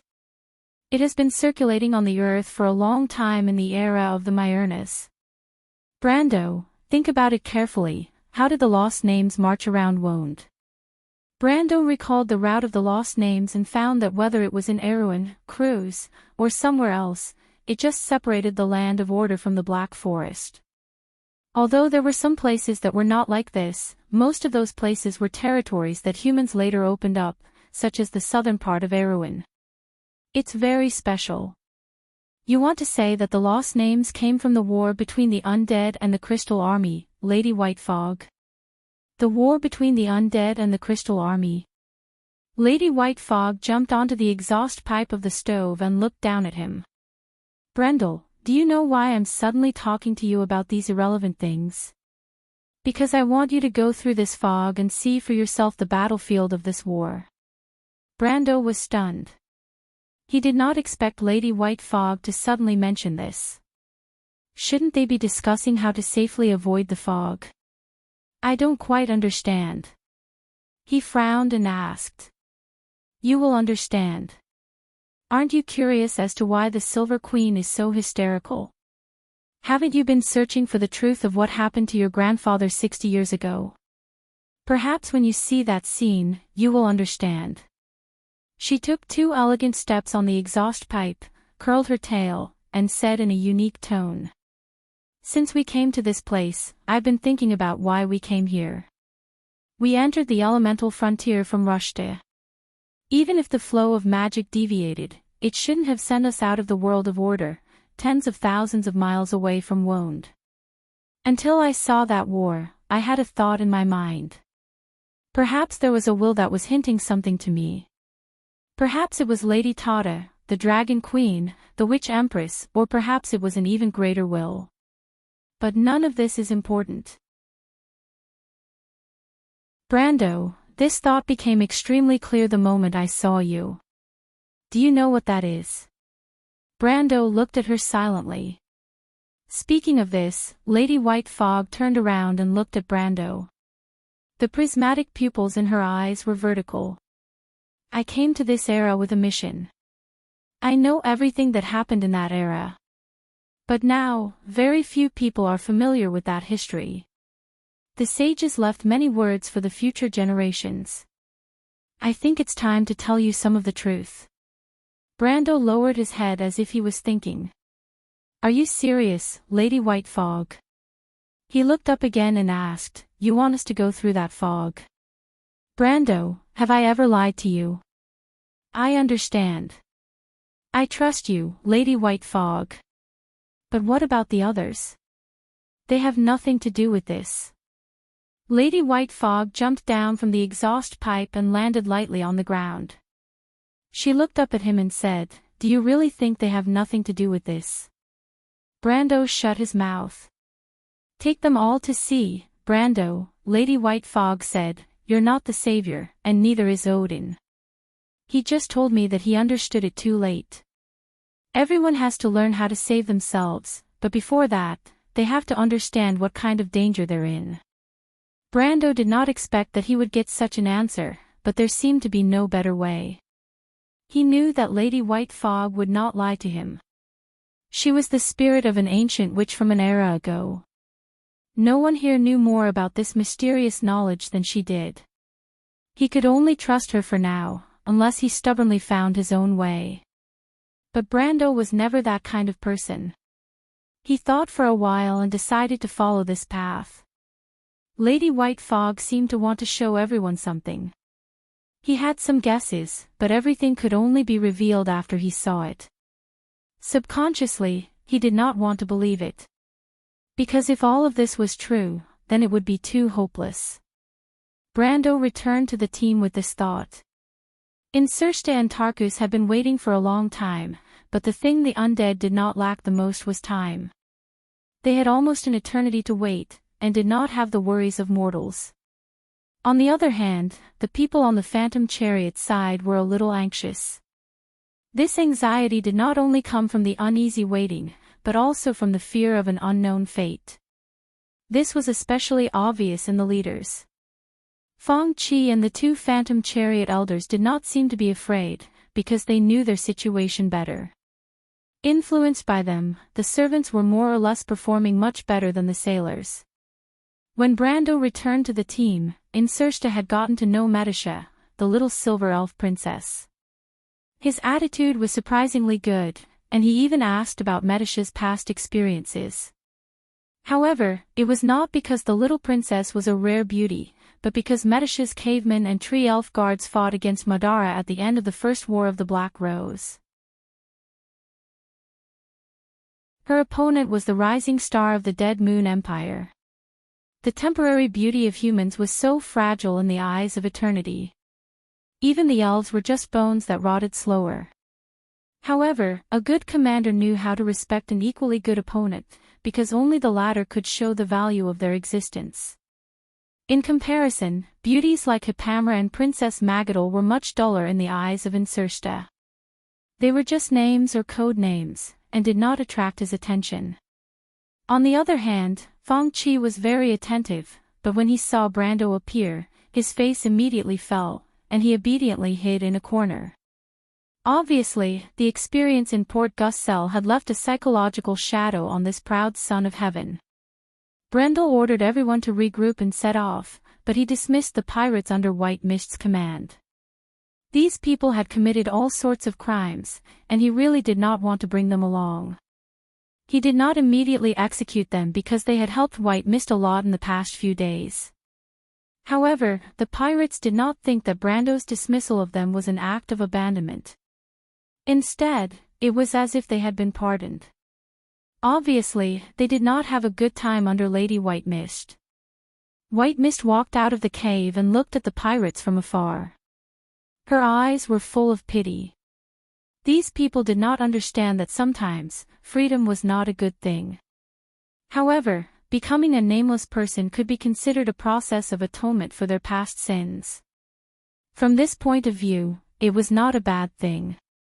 She came to Brando's side, and the Prime Minister's daughter, who was standing behind Brando, bent down and picked her up from the ground.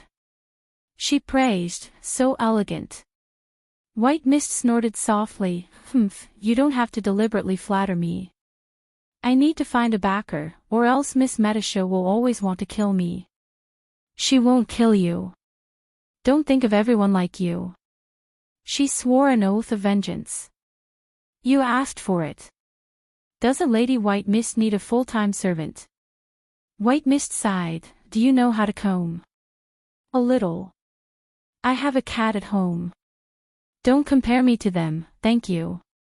Don't cause too much trouble for Brando." "Why would I? I'm already his woman. That's one of the problems." The lady's voice replied in a bad mood. The march in the dark lasted for 2 days. It was the morning of the 3rd day when they left the underground caves of the pirates' lair. The size of the underground caves was beyond Brando's expectations. He even suspected that some areas in the depths of the caves might be connected to the beehive. The area of the underground world of Georgandy Ridge was not inferior to Wonde itself. It was normal for it to extend to both sides of the Taoist Strait. Unfortunately, no one could answer this question, and it was unlikely for him to verify it. The exit of the underground caves of the pirates' lair was located in a valley. In fact, the pirates rarely used this exit because it was too far away. The path here had not been used for many years, and it was occupied by a nest of giant spiders. Although these things did not cause any trouble for Brando, they frightened the women in the group. Other than Hippamra, even Metasha's face was a little ugly when they left the dark underground. Delphian, an ordinary person, was even paler, as if she was seriously ill. She had recovered from the injuries she suffered in the elemental frontier after becoming a card of fate, but now it was as if time had turned back.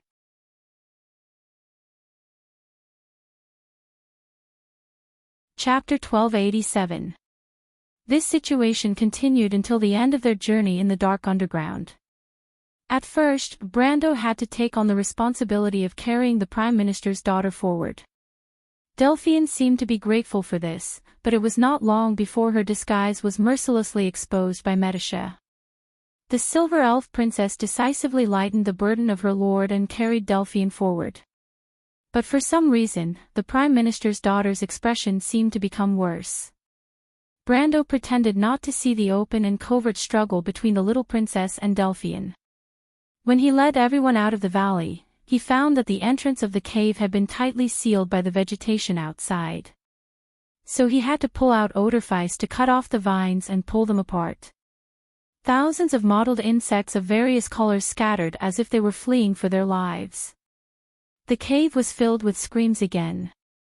Only Huanghua bent down, picked up a beetle expressionlessly, and handed it to Hippamra behind her. "Thank you, Huanghua." Hippamrus skillfully took out a bottle and put the beetle in. She now had 3 such bottles, 2 of which contained spiders and 1 of which contained her prawns. In short, the other ladies had kept a respectful distance from Miss Priestess and Huanghua. Fang Qi stood behind the ladies with a solemn face. Brando did not look at this scene. After he parted the grass, his face immediately became solemn. White mist jumped down from Insersta's arms. Delphian, the incompetent maid, lost her sense of existence the next day because of the spiders. She walked out of the cave beside Brando's feet. She looked up and squinted her eyes. What both of them saw was a sky full of fog. Translator, Endless Fantasy Translation Editor, Endless Fantasy Translation. The fog from Towery Strait had exceeded everyone's imagination. On the map, they were already in the south of Soparake, in a valley about 100 miles away from the port. However, the visibility in the valley was less than 10 meters.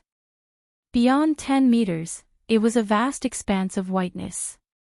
Steep cliffs extended forward in the dense vegetation on both sides, vaguely revealing the outline of a valley. Insersta followed the 2 of them out. He saw the scene and shrugged, and was about to say something. In fact, he had been voicing his opinion along the way. Compared to the taciturn Tarkus, this guy was simply a chatterbox. But Brando knew that this future star of Madara was just distracting him. Tarkus wanted him to go to Somia, and not Deadwater Bay or Manzola. He looked back at Tarkus, and the warning look in his eyes forced him to swallow his words. At this time, there was a rustling sound from the grass, and Metasha, Tarkus, and Magadol also came out from behind Insersta. Brendel gestured for them to keep quiet, and then pointed to the front. Everyone saw that in the dense fog in front of them, there was a group of people and horses moving forward. It was a vast expanse of white, like ghosts, moving silently and unsteadily. Even though they were only a dozen meters away, no one turned back to look at them. Everyone suddenly felt the hair on their body stand up, including Insersta and Tarkus. No one in the world did not feel the mystery and fear of the lost names. Brando motioned for the others to return to the cave, and then he took a look at the long line of lost names, and followed them back. The situation in the valley could be said to be both unexpected and within his expectations. Otherwise, he would not have insisted on finding the pirate's lair.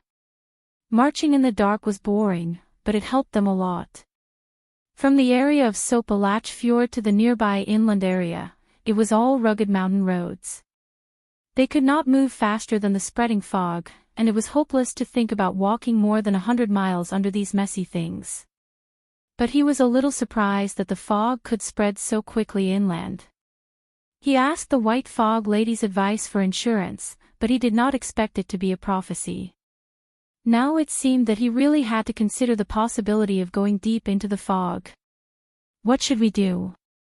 Insersta saw him coming back, and after a long time, he choked out this sentence. Brando shook his head.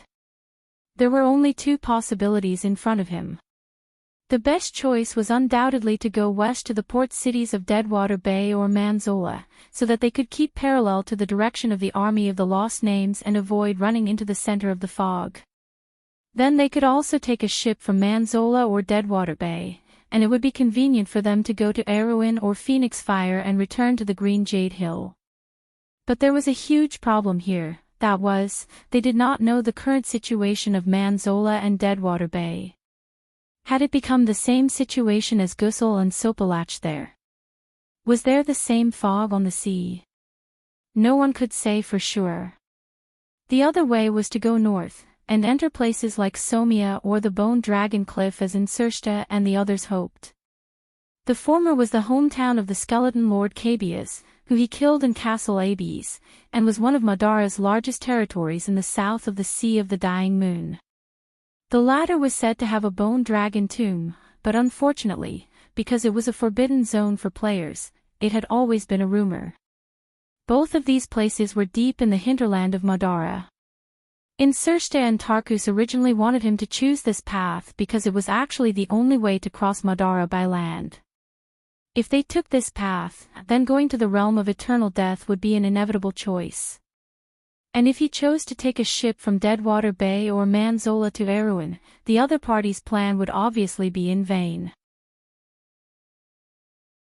But now, even Tarkus and Insursta, who were most eager for Brando to choose this path, had to carefully consider whether taking this path would lead them to encounter the army of the Lost Names, and what would happen after that, no one could say for sure. And Brando also knew that if the white fog was not wrong, the crystal clusters seemed to be attacking Madara in this direction.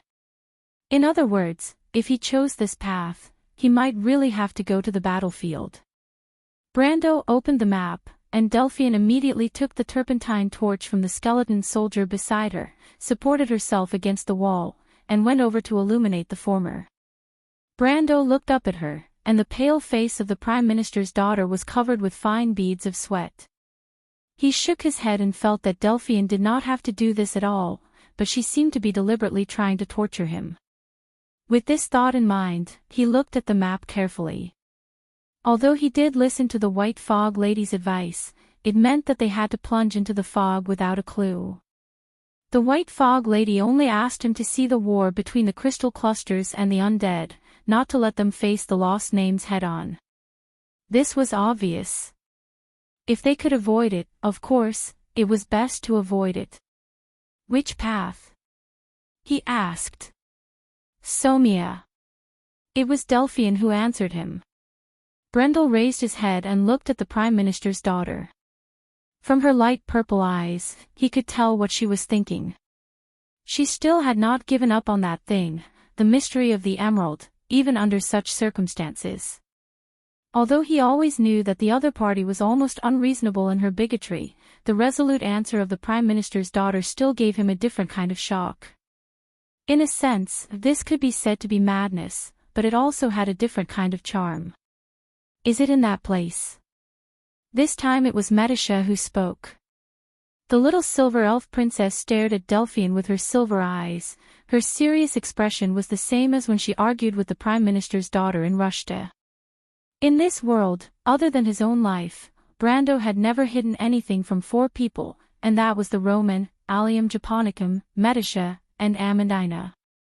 The former fled with him from Butchie, and was the first woman he saw when he came to this world. She had always been the most tolerant of him, and her position in his heart was even higher than his mother in this world. In this aspect, the war goddess position in Brando's heart was slightly inferior. Although they had gone through thick and thin together, Brando's impression of Freya was more of a pity. He did not want the war goddess of Erewhon to walk down the same path again in the future, and this was very similar to his hope for Princess Griffine. Although he could feel the feelings from the girl in Butchie, and also understood her trust in him, Freya was too serious and resolute, and some things were not suitable for him to say to her. Just like how he felt about Erewhon, the princess, and the royal faction, he did not tell her everything. As for Allium Japonicum, there was no need to say much. In this world, perhaps the only person who understood him the most was the female knight from the Grey Mountain, and the other soul in her body. The latter had always been the commander of his subordinates, and Amandina could be said to be his most trusted aide. Since the establishment of ABs, most of his plans were carried out by the two of them, so he would not hide any details of his plans from the two ladies. Therefore, he had also told Metisha about the mystery of the Emerald Heart early in the morning, and this matter was related to a small episode that he regretted a lot. That was when he told Metisha about the details of the Emerald Heart. He accidentally let the latter beat around the bush and told her that he was tricked into bed by Delphian with Hofward's golden wine. Brando could swear that he never thought that the Silver Elf Princess would have so many thoughts, and he thought that she was just asking a routine question. In the end, he did not even know what he had said, but Metisha had already guessed the whole story thoroughly. In fact, he had already begun to suspect that Medusa and her sister weren't half-sisters at all. Instead, they were a pair of biological sisters.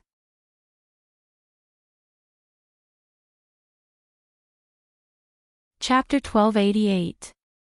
I promise, Delphian replied, I won't miscalculate. I believe you, but do you understand the cost of deceiving me and the Lord? Medisha replied. Delphian glanced at the spear in the silver elf princess' hand, then looked up into her mercury-like eyes. Threats are meaningless to me, Miss Medisha. What the Lord needs is my wholehearted loyalty. She deliberately emphasized wholeheartedly. Medisha blushed slightly. She turned around and rolled her eyes at Brando. Brando suddenly felt a little baffled. Insursta and Tarkus pretended that they did not hear him. Even though they knew that Brendel was determined to infiltrate Madara's territory and probably had some sort of plan, they were both cautious and intelligent people, and naturally knew how to protect themselves. As for Fang Qi and the other two Phantom Chariot elders, Brando and Medisha naturally used crews when they talked, so they could not understand. After the plan was set, the next step was to put it into action. Insursta and Tarkus had no objections to this. After all, they were still prisoners in name, but in fact, this team was decided by Brando most of the time. As Brando's student, Phoenix Fire was even less likely to object. As for the Phantom Chariot gang, they were the captives of the captives. The two elders and Fang Qi had no right to speak in this team. At most, they could add in the opinions of Medisha and Lady White Fog, but Lady White Fog usually did not have any opinions, so if Medisha agreed to something, it would most likely be the final result. However, the Silver Elf Princess did not recklessly let the team go immediately. Adhering to the natural meticulousness and rigor of the Silver Elves, she arranged the departure time after 1:00 in the afternoon, when the sun was at its brightest on both sides of the Taoist Strait, and when the fog was at its thinnest. Brando knew that the power of the war slate was at its peak during this period, and the power of order that shrouded both sides of the strait was at its most stable. Perhaps it was because of Medisha's meticulousness, or because of good luck, they did not encounter any trouble along the way. They arrived at Tormlo at 10:00 in the evening of the first day, which was the place where Xian and Phoenix Fire had stopped. If that piece of broken wall was really Tormello's. This was once the most prosperous town on the Black Road between Rosaline and Sopalach, but now it was a scene of devastation. A war seemed to have swept through this place not long ago, leaving behind only ruins.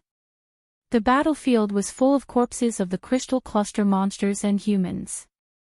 The Crystal Cluster had erected a forest of crystal spears in the middle of the ruins of the town, and the spears were densely packed with human corpses. It was like a bloody and terrifying slaughterhouse, and it was nauseating. Princess Magadal immediately turned her head and vomited, but the rest of the ladies, including Hippamrak and Phoenix Fire, were very calm. Brando was a little surprised by his student's reaction. He could feel the anger in her heart, but it was not fear or fear. Aliens. She squeezed out 2 words from between her teeth. That night, Medisha arranged for the whole team to set up camp near Tormlo. Although they could not accept it psychologically, they understood that it was the best choice. The Crystal Cluster monsters were not interested in occupying the town, so it was probably the safest choice to stay in a town that they had already swept through. However, at the end of the day, when they were doing a head count, Brando and Medisha realized that a few of the Ghost Chariot sailors were missing.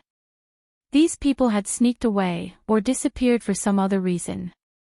Brando could not guess, and could only ask Delphian to think of a way to keep a closer watch on these people. The Prime Minister's daughter was quite talented in this aspect, and she quickly passed this job to the skeletons of Madara and the Ghost Chariot sailors. Before the sky was completely dark, she had already arranged everything in an orderly manner. Her method was very simple. She just had to sit together and supervise each other, plus some small tricks. Classic methods were often simple and practical because they were often tested by time. The flickering light of the bonfire soon lit up the dark wilderness. The stars and the moon in the sky could not be seen in the fog. The fog surged in the darkness, revealing its shape at the edge of the bonfire, making it even more eerie and terrifying. After a simple dinner, Brando called Huang Hua to him. He decided to teach his new student something for the first time. He did not know how long Huang Hua would be able to learn from him. After all, she would eventually return to the Nine Phoenix. He could only try his best to help her find the most suitable path for herself in the limited time he had. The bonfire lit up Huang Hua's dark eyes. She was dressed in a neat training suit, holding her sword. She came to Brando and bowed respectfully as a disciple of the Nine Phoenix. "Teacher, Miss Medisha." Medisha stood behind Brando and looked at the little girl. She also liked the Lord's new student very much, perhaps because she saw her own shadow in her. Brando also looked at his student. Except for Petit Finus, his two students in this world shared some excellent characteristics: seriousness and respect for teachers. This was a very good era. Everyone understood the importance of knowledge and inheritance, so they cherished every hard-won opportunity. Even people like Heroes and Huang Hua, who were of noble birth, valued teachers like Brando more. It was definitely not easy to gain the favor of a sword saint, even for the royal family. However, Huang Hua and Heroes were different. Although Heroes was a boy, he did not have the strong aura of Huang Hua. Therefore, he was not suitable to be a swordsman at all. A mage was his best choice. As for Huang Hua, Brando knew at first glance that this little girl would be his successor. He even had a premonition that one day, the battle style that he inherited from the players would be passed down by this little girl. That was the style of a top warrior. Brando knew that he was never the top warrior. Perhaps one day, Huang Hua would go further than him on this path. But that was a matter for a long time. Right now, even a genius had to take one step at a time. "Huang Hua, have you ever used a weapon other than a sword?" "No, teacher." "Then I'll let Medisha test your limits first. Is that okay?" "Yes, teacher." The battle between Huang Hua and Medisha ended quickly. After the battle with Rushta, the Silver Elf Princess's speed of improvement was somewhat beyond Brando's expectations. Although she was cautious and held back, Brando could see that her strength had reached the peak of the lower realm. However, Medisha did not use the power of the law to suppress Huang Hua. She knew what her lord was thinking. She used the simplest battle technique to force Huang Hua to abandon her sword. This was purely a difference in battle experience. The Silver Elves had hundreds of years of battle experience in the War of the Holy Saints. In addition, as the commander of the Elven Imperial Guard, Medisha's combat ability was not inferior to Brando's. In terms of battle experience, no one under Brando, including Brando, could surpass the two of them. Huang Hua looked at her sword in a daze. Although she already knew the difference between her and Brando, she did not expect the elven girl beside her teacher to be so powerful. In terms of appearance, Medisha did not seem much older than her. She suddenly felt a little disappointed. Although she wasn't discouraged, her confidence was shaken by the fact that she had fallen from the clouds from her usual self-perception of being a genius. Brendel furrowed his brows. He could see that Huang Hua was a bit distracted. Otherwise, even if Medisha could defeat her, it would not be so easy. As a teacher, he had always been straightforward. "What's wrong? Are you not focused enough?" Huang Hua immediately looked regretful. "I'm sorry, teacher. Brando waved his hand and said solemnly, "Everyone has a bad time. I'm not blaming you, but you have to adjust your mentality. Do you understand? Don't be too discouraged. Medisha looks only a bit older than you, but she's an elf. Her situation is a bit special. At your age, she's already experienced hundreds of battles." "I understand, teacher." Huang Hua replied respectfully.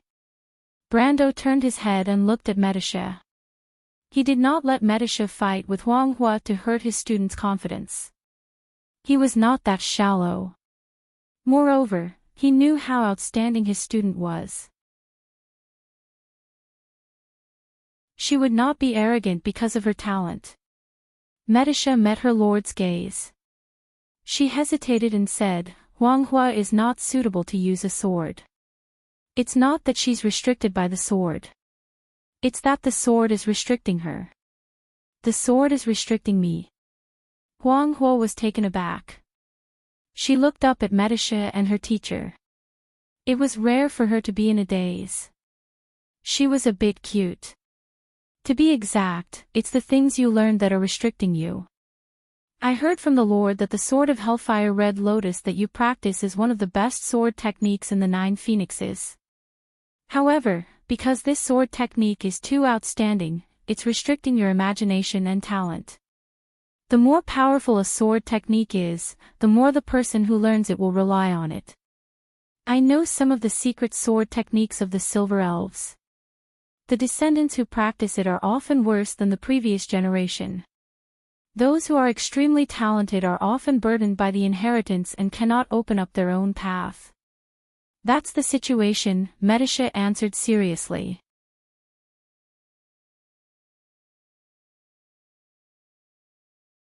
Chapter 1289. Brando looked at Medisha and couldn't help but chuckle. In terms of battle techniques, he really couldn't compare to this little princess. The path of a player was actually unorthodox because the system provided convenience for the players. Players only needed to find their own style through battle. However, in terms of more formal inheritance and battle knowledge, he was at most an amateur compared to Medisha, who was trained in the forbidden grounds of the Silver Elves. In fact, it was precisely because of this that he had considered teaching Huanghua after meeting Medisa. He wanted to avoid misleading her. When old Marshal Frank heard Medisha's words, he was so shocked that he almost jumped up. You are a Silver Elf. Magadal was shocked and quickly pulled her grandfather back, afraid that he would be too agitated and lose the dignity of the Antibureau family. I am a Silver Elf, Mr. Frank. However, I no longer have any contact with the Silver Elves. I am the retainer of the Lord, and the captain of his guards. Medisha answered politely. The old marshal couldn't help but look at Brando with admiration. The Silver Elves were once the staunchest allies of the humans. They were also the guardians of the kingdom of Erewhon. However, because of the dispute between the House of Covardo and the House of Cypher, the Silver Elves left behind in Erewhon no longer interfered with the internal affairs of the kingdom. I never thought that I would be able to see you again in my lifetime. That is because our Lord is outstanding enough. The Silver Elves made an agreement with King Gadol because we believe that King Gadol is an indomitable and trustworthy hero. It is the same for our Lord. Brando was a little embarrassed. Medisha, you are exaggerating. How can I be compared to the Flame King? The Silver Elf princess only smiled. The Flame King has also gained the recognition of Odorfice. Brando was speechless. He suddenly appeared, and this little princess was at least 10 times better than Carglass and Odom when it came to flattery. However, Huanghua seemed to be in deep thought after hearing Medisha's words. Just as the former said, she practiced the Red Lotus sword of the 9 Phoenixes' 3 great swords. She was also proud of being a member of the Jade Phoenix family. She wanted to become a true powerhouse so that she could live up to her reputation of being a genius and the supreme swordsmanship that she learned. However, Medisha's words were like a bolt of lightning that pierced her heart. The situation she described was very similar to the history of the Jade Phoenix. Many generations of geniuses, but none of them were as talented as the 9 Phoenixes' ancestors. They were all bound to this supreme swordsmanship, and they had never thought of surpassing the realm of this swordsmanship. Of swordsmanship. Of swordsman's level. Medisha looked at the little girl who stood there frowning, as if she had fallen into her own world. She turned around and said to Brando, Huanghua is very talented. She has not gone down the wrong path. She just has not thought of her own path yet. It would be easier if she was in our family. I can ask the elders to use the Transcendence Key to release her power and let her know the path that is most suitable for her. There is such a thing in the Silver Elves. Medisha nodded. Brando was suddenly a little envious. The Silver Folk were indeed the Silver Folk. The Bugis also had their own way of cultivating their younger generation of wizards. Their wizard apprentices could be said to be the best in the world, and their success rate was very high. The reason was that the Bugis had something called the White Tower. The White Tower of the Bugis was not only a world-famous library, but it was also similar to the White Tower in the lower realm. It allowed people to personally comprehend the power of the law from above. This was because they could have such an experience under elemental energy. Compared to the bitter human wizard apprentices, the Bugis path as a wizard was naturally much smoother and happier. As a fighting race of the Silver Folk, the Silver Elves naturally had something similar. This kind of sacred object that could let people release their power was even more incredible than the White Tower. What was releasing power? It was actually the process of releasing one's instincts in combat intuition. In his past life, the players had to wait until the middle to late Second Era, when they used the war slate to simulate and perfect the body's law before they gradually began to come into contact with this field. Before that, almost all the warrior players used this ability passively. This led to some people having high talent, and some people having low talent. Brendel was a middle to upper class warrior, and in terms of using his intuition to fight, he was actually far inferior to those who stood at the top of the player world. However, once this thing was mastered, it would become the body's most instinctive memory and even integrate into the soul. The reason why Brando was so clear about this was because this wealth from the previous world had been of great help to him ever since he transmigrated to this world. This was the so-called combat experience. Most warriors, before exploring their own talent and power, did not understand what was the most suitable fighting style for them. Just like Huang Hui at this moment, but her talent was also outstanding. She could actually understand her own shortcomings from Brando's fighting style. This was in fact the reason why Brando wanted to make this little girl his student. I have an idea. Brando thought for a while and replied, but I need your help, Medisha. My lord, please tell me. The way we humans release power is different from you. The power of a warrior is dominated by rage and wildness, so we believe that when a person fights based on instinct, he will be able to find the most suitable fighting style for himself. Guide anger. Medisha was a little surprised. Humans have mastered such a brilliant method in the past 1,000 years. This requires a considerable understanding of the law and the soul, right? She subconsciously looked at Brando. Brando immediately knew that things were not going well. The old marshal frowned. In fact, the human world did not have such a method. Before the Year of the Sparks, there was only one way for human warriors to train their fighting instincts, and that was to repeatedly fight. Brando, like Brando, naturally had unparalleled fighting instincts and experience after hundreds of battles. However, this method was actually quite backward. It had existed since the beginning of mortals learning to fight, and could be said to be the fighting style of beasts. Until the Third Holy War, humans still relied on this primitive method.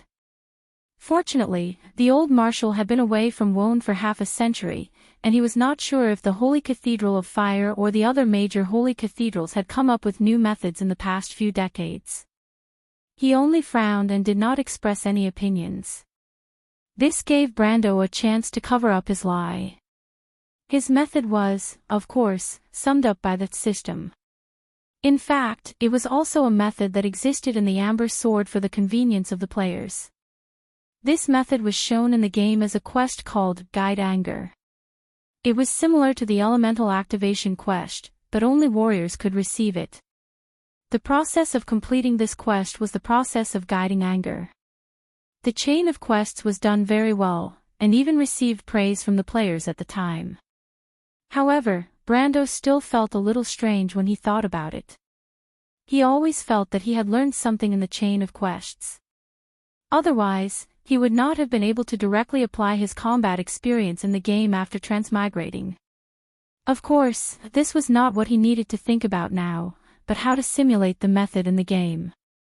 In fact, since he had spoken, he already had a plan in mind. Fortunately, in this world, he also had the system. So he continued to say to Medisha, "Talk to Huang Huo first. She's a little uneasy today. I think it has something to do with those monsters. Ask her what's going on." My method was actually developed by the Highland Knight. It's not mature enough, I have to prepare. Medisha glanced at him, and the look in her eyes made Brando feel that he had been exposed. However, since Medisha did not speak, he naturally would not admit anything and could only keep his mouth shut. "I understand, my lord. Then I'll leave it to you. You can practice more with Huang Hua and find out where her limits are. I have high hopes for her. She might become the future sage of the Nine Phoenix." "Is the sage coming again?" Medisha heard this and was slightly surprised. Maybe in Wonde, a new sage has been born. After handing Huang Hua to Medisha, Brando left the camp alone. This did not mean that he was irresponsible, but teaching Huang Hua was not something that could be done overnight. Although he tried to save time, it was not something that could be done in a day or two. In terms of expertise, it was better to leave it to the Silver Elf Princess. As for the things that he knew, it would not be too late to slowly teach them to Huang Hua after she found her own path. This was not something that could be rushed. For now, letting Medisha and Huang Hua familiarize themselves with each other was a good thing for both sides. After all, in his mind, the Silver Elf Princess had to take on half of the responsibility of a teacher. He quickly buried this question in the depths of his thoughts and began to think about the next step in the dark. With this thought in mind, he subconsciously walked toward another bonfire in front of him. The two bonfires were quite a distance away from each other in the darkness, and it was so dark that he could not even see his own fingers in front of him. When he approached the bonfire, he stopped in his tracks. He saw Delphian sitting beside the tent. The bonfire made her face red. The daughter of the Prime Minister buried her head in writing and drawing, as if she was calculating something. Brando paused for a moment and then silently walked over.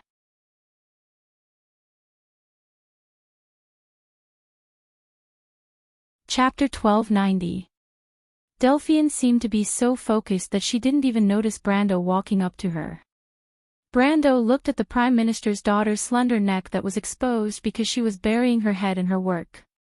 There was a layer of fine hair on it that reflected the light of the bonfire. She held a charcoal pencil and drew a map in her diary.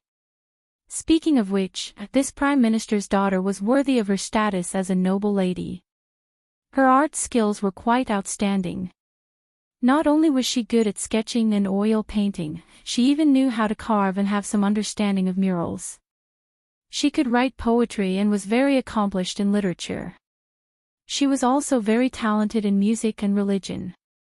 It was said that she had joined the Holy Cathedral Choir when she was a girl and was deeply admired by Vala. But such a person's heart was so stubborn that it was almost twisted. Brendel could only sigh at the fact that there was no perfect person in this world, or perhaps it was because she pursued perfection too much that she left behind such a flaw. He stood quietly behind her and didn't say anything. He knew that Delphian had long noticed his arrival. He didn't deliberately hide his presence. This Prime Minister's daughter never relaxed her vigilance of her surroundings. She was a woman as sensitive as a cat. Speaking of which, the diary in Delphian's hand was returned to her by him. The charcoal pencil in her hand paused on the page of the diary. "I thought my lord would scare me behind my back. Unfortunately, I was already prepared to show a panicked expression. Do I have such a bad taste? This is a taste, my lord. You really don't understand a girl's heart at all." Brando stared at Delphian. He really couldn't see where in her heart a girl's heart was. It was more likely that she was full of schemes. Who would really dare to treat her as an ignorant girl? That was really the side of Goddess Elaine that represented misfortune. He looked at the map Delphian drew in the diary. "Are you still calculating that?" I have to make sure that nothing goes wrong, my dear lord. Delphine held the diary with both hands and exhaled softly at the open pages, blowing away all the charcoal ash and bread crumbs on it. She closed the diary, then moved away from the blanket she was sitting on. She patted the blanket and motioned for Brando to sit over. Brando looked at her and sat down. He really did have something to say to this woman. Do you still remember what you said last time? Did I say that I wanted to be your woman? Delphine looked at him charmingly. Do you have any physical needs that you want me to help you with, my lord? Brando almost choked. He knew that she was definitely doing it on purpose. This woman was very flirtatious in front of him. Let's be serious. Is this not serious enough? Delphine playfully leaned over and mischievously breathed into his ear. With a hoarse voice, she rubbed her throat and said, You don't have any children yet, my lord. Although I can't help you give birth, your little elven princess is looking over here. Do you want me to help you teach her something? Brando was so scared that he subconsciously looked back. But other than the bonfire in the darkness that looked like starlight, he could see nothing. The Prime Minister's daughter couldn't help but laugh so hard that she was swaying back and forth. Tears even fell from her eyes. So cute, my lord. She sighed. Brando's face was so dark that it looked like it was going to drip water. Delphine laughed so hard that it looked like she was going to roll on the blanket. Brando waited for her to finish laughing. The Prime Minister's daughter's face was flushed. She looked at him a little embarrassedly and stuck out her tongue. I haven't been this happy in a while, my lord. You are happy. Why, are you angry? Not yet. Brando felt Delphine's head leaning on his shoulder. A hint of fragrance came from her hair. Last time, you didn't mention the specific location mentioned in the Jadeite riddle because you said you were still guessing. Today, you asked us to go to Somia. Did you find something? It's a little interesting. Delphine answered in a low voice like an obedient little girl. The Jadeite riddle uses the Sinilch riddle to transmit information. This is an ancient encryption method. Legend has it that it came from the riddle of the Sinilch riddle, the golden folk who live on the golden hill. Each line has 16 words, and the number of lines must be a multiple of 7. The relationship between words and lines is the first level of the riddle. How to read it is contained in the riddle. But to solve this riddle, you need to be familiar with the meaning of the Sinilch riddle. This is the second level of the riddle. The final answer to the riddle is how to arrange and combine the answers to each riddle. This is the third level of the riddle. As long as you get any one of them wrong, the final answer you get will be very different. Brando had a headache just listening to her, but he didn't know why the Prime Minister's daughter suddenly mentioned this to him. He knew the Sinilch riddle. They lived in a country called the Golden Hill. The golden folk were especially fond of guessing riddles. It was said that the bronze dragons were related to them. Their nostalgia for riddles remained in their blood and was passed down from generation to generation. However, the Sinilch riddle was destroyed in the era before the Golden Hill. Their inheritance had long been lost. No one could even find the location of the Golden Hill. Delphine leaned on him and continued, This encryption method has existed for a long time. I have only seen it in some ancient books. It's no wonder that Chariot and the others don't know this riddle. My lord, do you know about the Ranisa ruins? Brando thought for a moment before remembering that place. The discovery of the Ranisa ruins was quite famous. The person who discovered it was a countess named Ranisa. She discovered the ancient ruins in her own territory. At first, it was even said that it was the ruins of the Babel fortress, but in the end, it was found that it was not. However, the prehistoric civilization in the ruins was not inferior to Valhalla at all. The only difference was that Valhalla still existed, but the ruins were already gone. He nodded. The scholar in charge of the excavation of the ruins was Master Abbot. He invited me to be his assistant. Wait, he invited you. My other identity is an honorary member of the crew's Royal Geographical and Historical Society. How about it? My lord, do you feel that you have gained my favor? Of course not. Brando thought, what does this have to do with the jade riddle? Of course it has something to do with it. When the Ranisa ruins were excavated, we found that the words engraved on the metal tablets were also encrypted using the Sinilch riddle method. Think about it.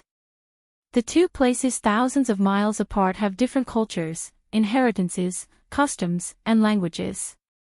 But in a certain era in history, they showed amazing consistency.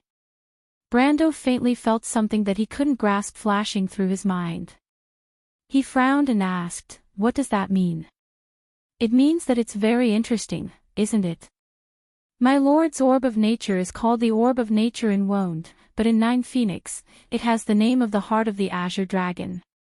Although the names are very different, in the end, they are the same thing. Some things run through our history, like an invisible hand manipulating our fate. Those mercenaries are Rubik people. Brando certainly knew that Adney and the others were Rubik people.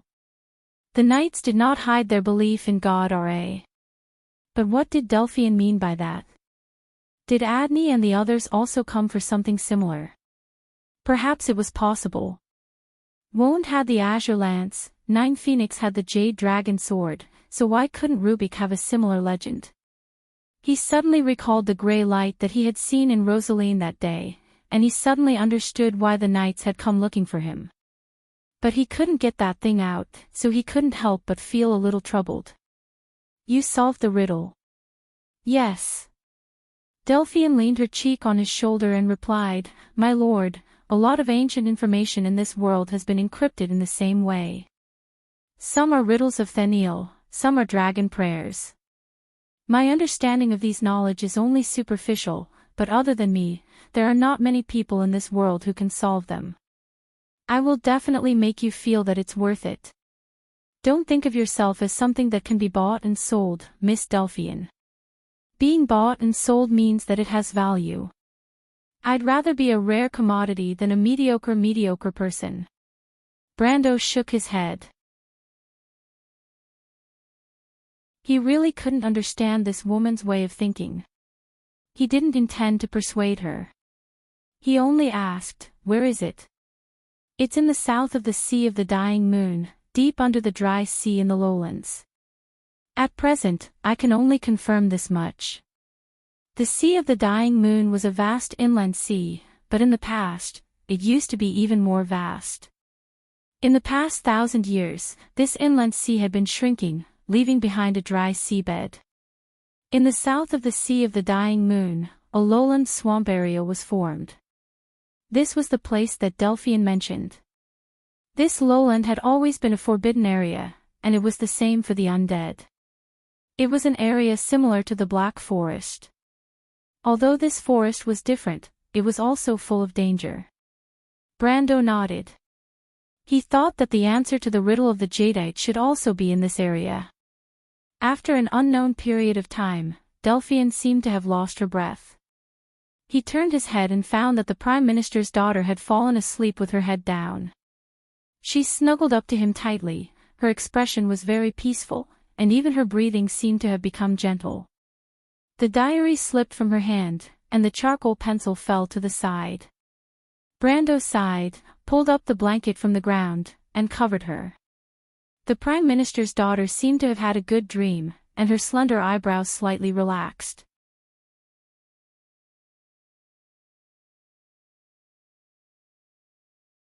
Chapter 1291.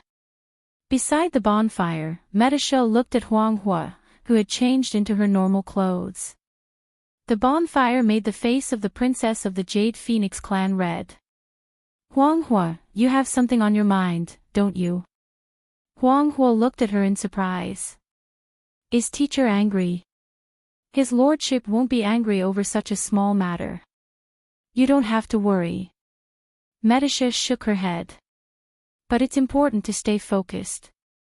I'm sorry. You don't have to apologize. Is it because of what you saw in Tomro?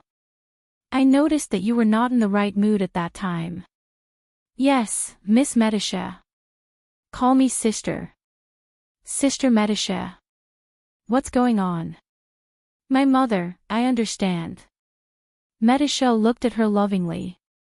I'm sorry. Huang Hua shook her head. Sooner or later, I will take revenge. Medisha suddenly thought of something. She patted Huang Hua's young shoulder. You will. I believe in you. Huang Hua, don't be discouraged. One day, your achievements will be higher than all of us. Let's call it a day. I will go and see his lordship. Teacher, I said, it's okay. His lordship is not so petty. You are his student. You know this best, right? Huang Hua nodded and bowed solemnly to Medisa. Although the silver elf princess didn't look much older than her, she had learned a lot from Medisa. No matter how she looked at it, she had to thank Medisa sincerely. Medisha smiled and waved at the little girl. She picked up the spear that was leaning on a tree stump and quickly disappeared into the darkness. Sister Medisha is an excellent person like teacher. Huang Hua said to Mr. Willow. I didn't expect there to be such an excellent swordsman other than the nine-headed phoenix, Mississippi. I think the world outside the 9 phoenixes is also very vast. In that place called the Wound, there are also many things that we don't understand. I only understood the meaning of my own experience today. I want to go to Erewhon and take a look at my teacher's hometown, Mr. Liu. After we return to 9 Phoenix. Mr. Liu asked. Yes. Huang Hua nodded. Brendel's hand stopped in the middle of pulling up the blanket. Medisha. He could hear the footsteps of the silver elf princess in the darkness.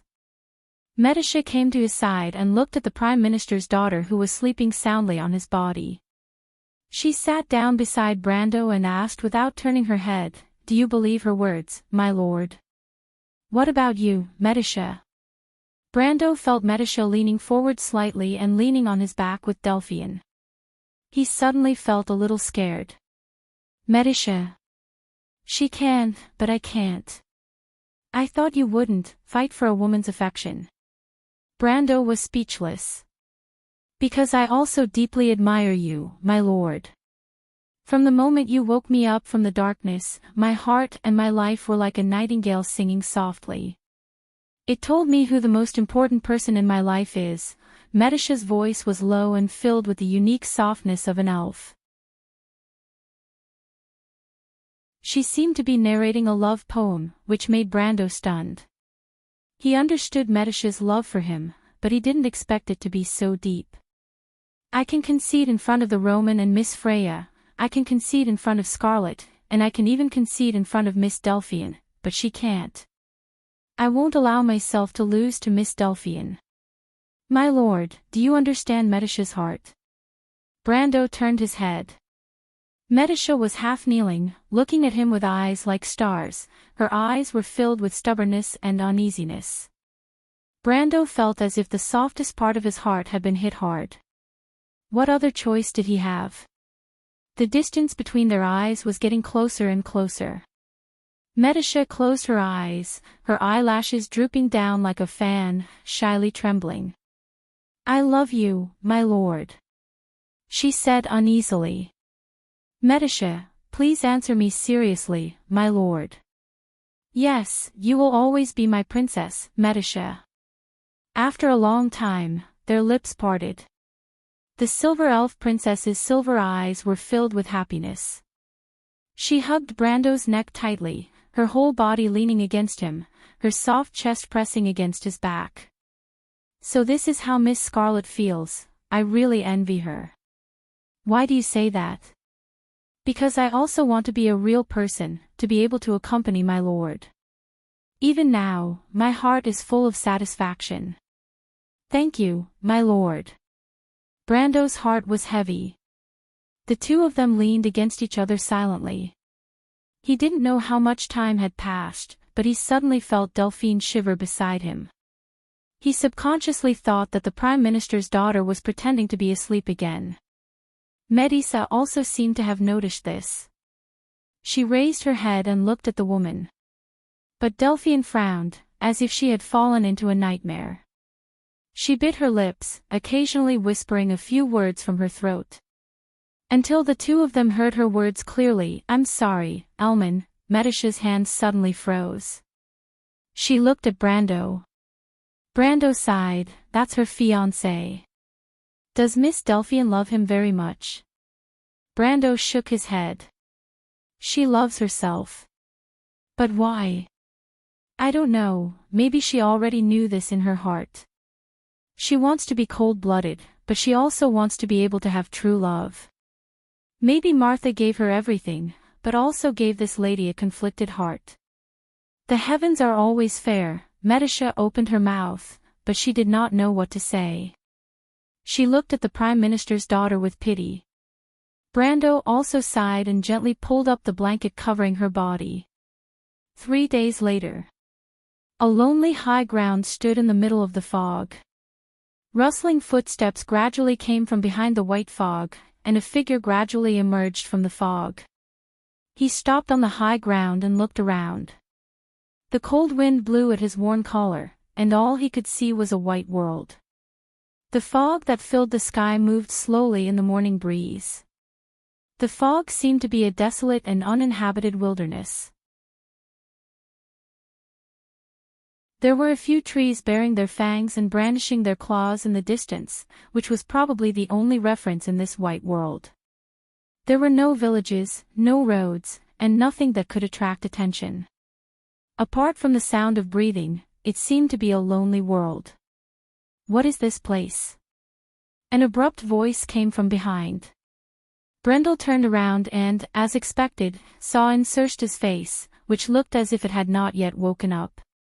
He did not know why an undead always liked to sleep so much. Of course, according to Insursta's own words, it was the pursuit of eternal sleep. But eternal sleep did not seem to be what it meant. Brando shook his head. 3 days ago, they left Tormuro, the place where Xian and the others had stayed. Of course, that was if the place where the ruins of the wall were located was really Tormuro. That was the last place they saw with a reference. Then they quickly lost their direction, and soon even the road disappeared. The only indicator seemed to be the dim sun in the sky behind the layers of fog. But it was useless. They followed the direction of the sun and were about to reach Somia, but the map seemed to have lost its function. The areas marked on the map that should be the territory of humans or undead did not appear. It seemed that they had entered the lowlands, but the ground was as flat and dry as ever. There were no traces of the battle between the undead and the crystal cluster. It was as if they had entered a completely foreign plane. Xian walked in this area all year round, and Huang Hua and Mr. Liu had also walked this road, but none of them could recognize the nearby terrain. No one knew where they were. This situation would be fine if it lasted for a short while, but it lasted for 3 whole days. During these 3 days, everyone was about to collapse from the monotonous scenery in the fog. So it was no wonder that Insursta had such a look on his face. Brando frowned. The situation in front of him was obviously a bit abnormal. Getting lost would not cause such a situation, but thinking that they were now in the fog of the lost names, the current situation seemed a bit normal. "My lord, a few more sailors are missing, and Seabass is missing. Xian is going crazy." At this time, Medusa came up from behind and reported to him. Although Delphian had made a detailed plan, it did not seem to work.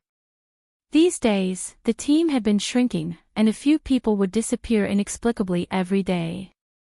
Panic had spread among the ordinary people, but Brando could do nothing about it. This was the fog of the lost names, and the current situation was already the mildest. Suddenly, all the people around him disappeared without a trace, and it was not impossible. However, the disappearance of the youth named Seabass still gave him quite a shock. As Na-Xian's adopted son, Seabass and Na-Xian could be considered as one of their own. They had always been under everyone's protection. For them to disappear under such circumstances, it could only mean that the situation had worsened. Brando turned back and looked at the little princess and the unhappy Delphian. The whole plan was made by her, so she was naturally responsible for the current situation. But in fact, Brando did not intend to blame the Prime Minister's daughter. After all, this was something that humans could not do. Besides, at least Delphian's arrangement allowed them to see clearly a few days earlier that the disappearance of the sailors was not because of someone sneaking away, but because of the fog. He asked, "What's going on?"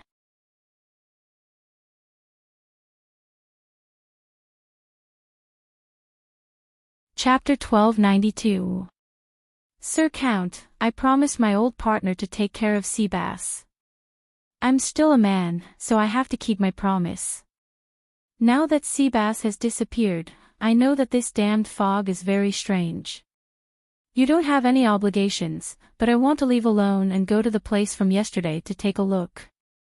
Even if I lose my life, I can at least give my old partner an explanation. Na Axion furrowed his brows. Clearly, he had already prepared an excuse. When he saw Brando, he immediately said it. He carried a bough on his back and wore the clothes of a smuggler. His head was wrapped in a scarf, and he wore a pair of deerskin boots. A black dagger hung from his waist. Where is that place? Brando asked. Seabass said that he saw a forest in the fog. When I was young, I heard about the legends of those ghosts who had lost their names. I told him not to meddle. Besides, how could there be a forest in the fog? I remember that place. If I went there alone, it would only take me half a day to reach it. Did he go in? No. Seabass disappeared at night. Around 8 or 9 o'clock, he tossed and turned, unable to sleep. He kept talking about the forest to me. He complained that I didn't tell you about the forest. He said that with a reference, we might not have to go around in circles in this fog. However, he was still a young man. How could he know? He didn't understand that some things couldn't be said casually.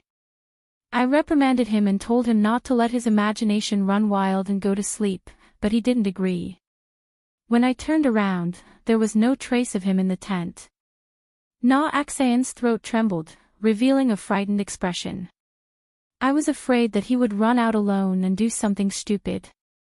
At that time, I thought that he had left the tent, but when I chased after him, I only saw his back in the fog.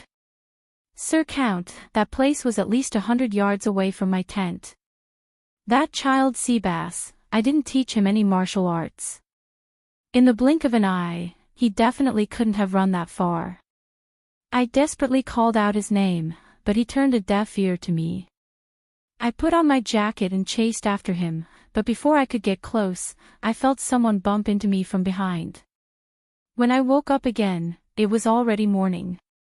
Brando comforted him, "Don't worry, Mr. Axion. We may not necessarily not help you.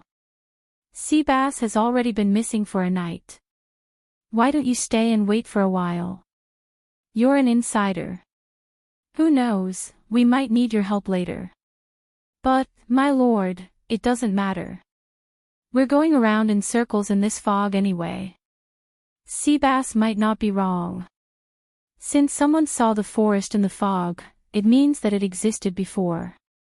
He turned around and asked, "Did the missing sailors also see the forest?" Delphian nodded. At least 3 of them mentioned the woods or similar words to others. The situation there is similar to Seabass, but the sailors think that they have been bewitched by the spirits in the fog. You saw it, Mr. Axion. Brando turned around again and said to Axion. Now, the thing behind the fog has revealed itself. You said that you know the place. Can you take us there? My lord. Don't worry, we're now a team. Today it was Seabass, but tomorrow it might be any of us.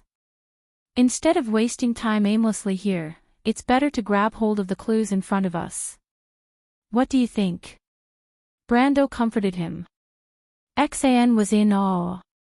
He bent down and deeply bowed to the Count of Erewhon. Brando turned around and said to Medisha, "Go and tell Enrich to scatter the skeleton soldiers and arrange them into a scouting formation. We'll go back the way we came and search again until we find the forest." The silver elf princess nodded, indicating that she understood.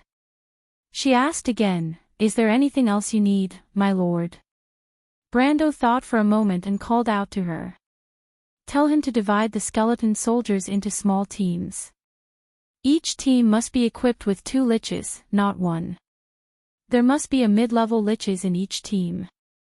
The mid-level liches are only responsible for the communication between the teams.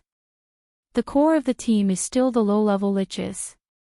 This was the most classic military structure in Madara from his previous life, which lasted until the year of the astrology after the Second War of the Black Rose. Its effectiveness was naturally proven by later generations. He did not want to reveal this secret, but then he remembered that it was actually limited by the limited number of mid-level undead in the Undead Moon Empire.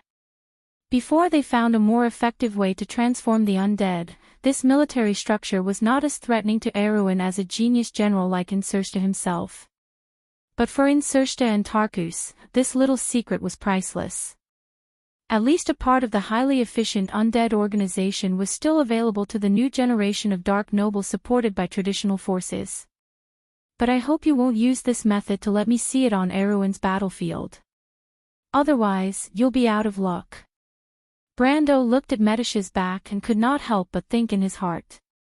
The reason the undead abandoned this traditional organization method after the year of the astrology was naturally due to its own shortcomings. It was the most efficient and even refreshing way to organize the undead in this era for the Undead Moon Empire. But looking at the past from the perspective of the future, it was not difficult to find the negligence of the predecessors. Teacher is a true gentleman. Huanghua heard what Brando said to Na Axayan and could not help but praise Mr. Willow. Even in the Nine Phoenix, it's rare to see such an excellent person. A knight like Mr. Brando is indeed rare, Miss Huanghua. Mr. Willow also expressed his agreement. He sighed and said, "The key is that he's still so young. He seems to have some understanding of the undead organization method. I haven't been to Wone for more than 10 years. I didn't expect to see such a person there." Huanghua nodded gently. Enrich and Tarkus were naturally people who knew what was good for them. If it was a stubborn old undead lord, Medisha's method of arranging the skeleton soldiers might be beneath contempt. Since when was it the turn of an elf to interfere in the affairs of the undead? But the 2 best partners in Madara's history saw the value of Brando's suggestion at a glance. After Medisha left, the 2 could not help but look at each other and see the surprise deep in each other's eyes. A noble Count of Erewhon actually knew more about the organization of the undead than the traditional nobles of the Dead Moon. And he could further propose a way to improve it. Both of them were smart. They naturally knew that as an opponent, Brando dared to tell them this method as he was not afraid that they would use it on the battlefield of Erewhon in the future. This at least meant that Brando was not 1 step ahead of them, but 2 or more steps ahead. Enrich was the first to sigh. "This count is getting more and more important in my mind. Old man, if I didn't care before, now I really want him to join us. He will definitely be the brightest star under the dead moon. Even Tariq can't compare with him. But this is a stubborn guy. Tarkus, do you have any ideas?" Tarkus thought for a moment, as if he was seriously considering this question, but in the end he shook his head gently. "Unless His Majesty is willing to compromise on the issue of Erewhon. This count seems to have some kind of obsession with that ancient kingdom. You should pay attention to his hostility towards us. He knows very well what we want to do. It's this kind of wisdom that can see the future." Enrich could not help but feel a little helpless. At this time, I actually hope that this count is one of those greedy old men. They can sell anything for profit. They never talk about loyalty and glory, only power and status. Leave it to His Majesty to decide. This Count is not as tough as you think. At least in Erewhon, he is not on the same side as the royal faction who supports the royal family. Do you know why he let the prince go? It's because Tonajel doesn't want to stand on the cusp of the storm. If Brando were here to hear Tarku's words, he would definitely be surprised at this vampire's deep understanding of the situation in Erewhon. But it really had nothing to do with him when the prince was let go, it was the princess' decision. It was only later that he realized that Griffin had done that to protect him. After all, the princess had some political skills. After the skeleton soldiers were sent out according to Brando's method to form a small scout team, it did not take long for news to come back that something had been discovered. To be more precise, they had found a forest. But this forest was somewhat unusual. When Brando rushed there, he saw a forest standing in the fog. But it was a crystal forest. Clusters of crystals grew on the ground, and the soil was completely crystallized, reflecting a bright light. When Nazin walked with him to the crystal forest, she was almost stunned. She muttered, "How is it possible? This is the forest that Seabass saw. Is it here?" "Yes, yes." Nazin looked around. "It's here. There's a mound over there. I remember very clearly that we passed by that mound." Seabass said that he saw a forest on the left, but I dare to swear to Lady Martha that when we passed by here yesterday, there was absolutely nothing here. "How big is this place?" Brando turned around and asked. Insursta sent 2 small groups of skeleton soldiers to the east and west along the periphery of the forest. We still haven't seen the end of it. It's been about a quarter of an hour. Delphian replied.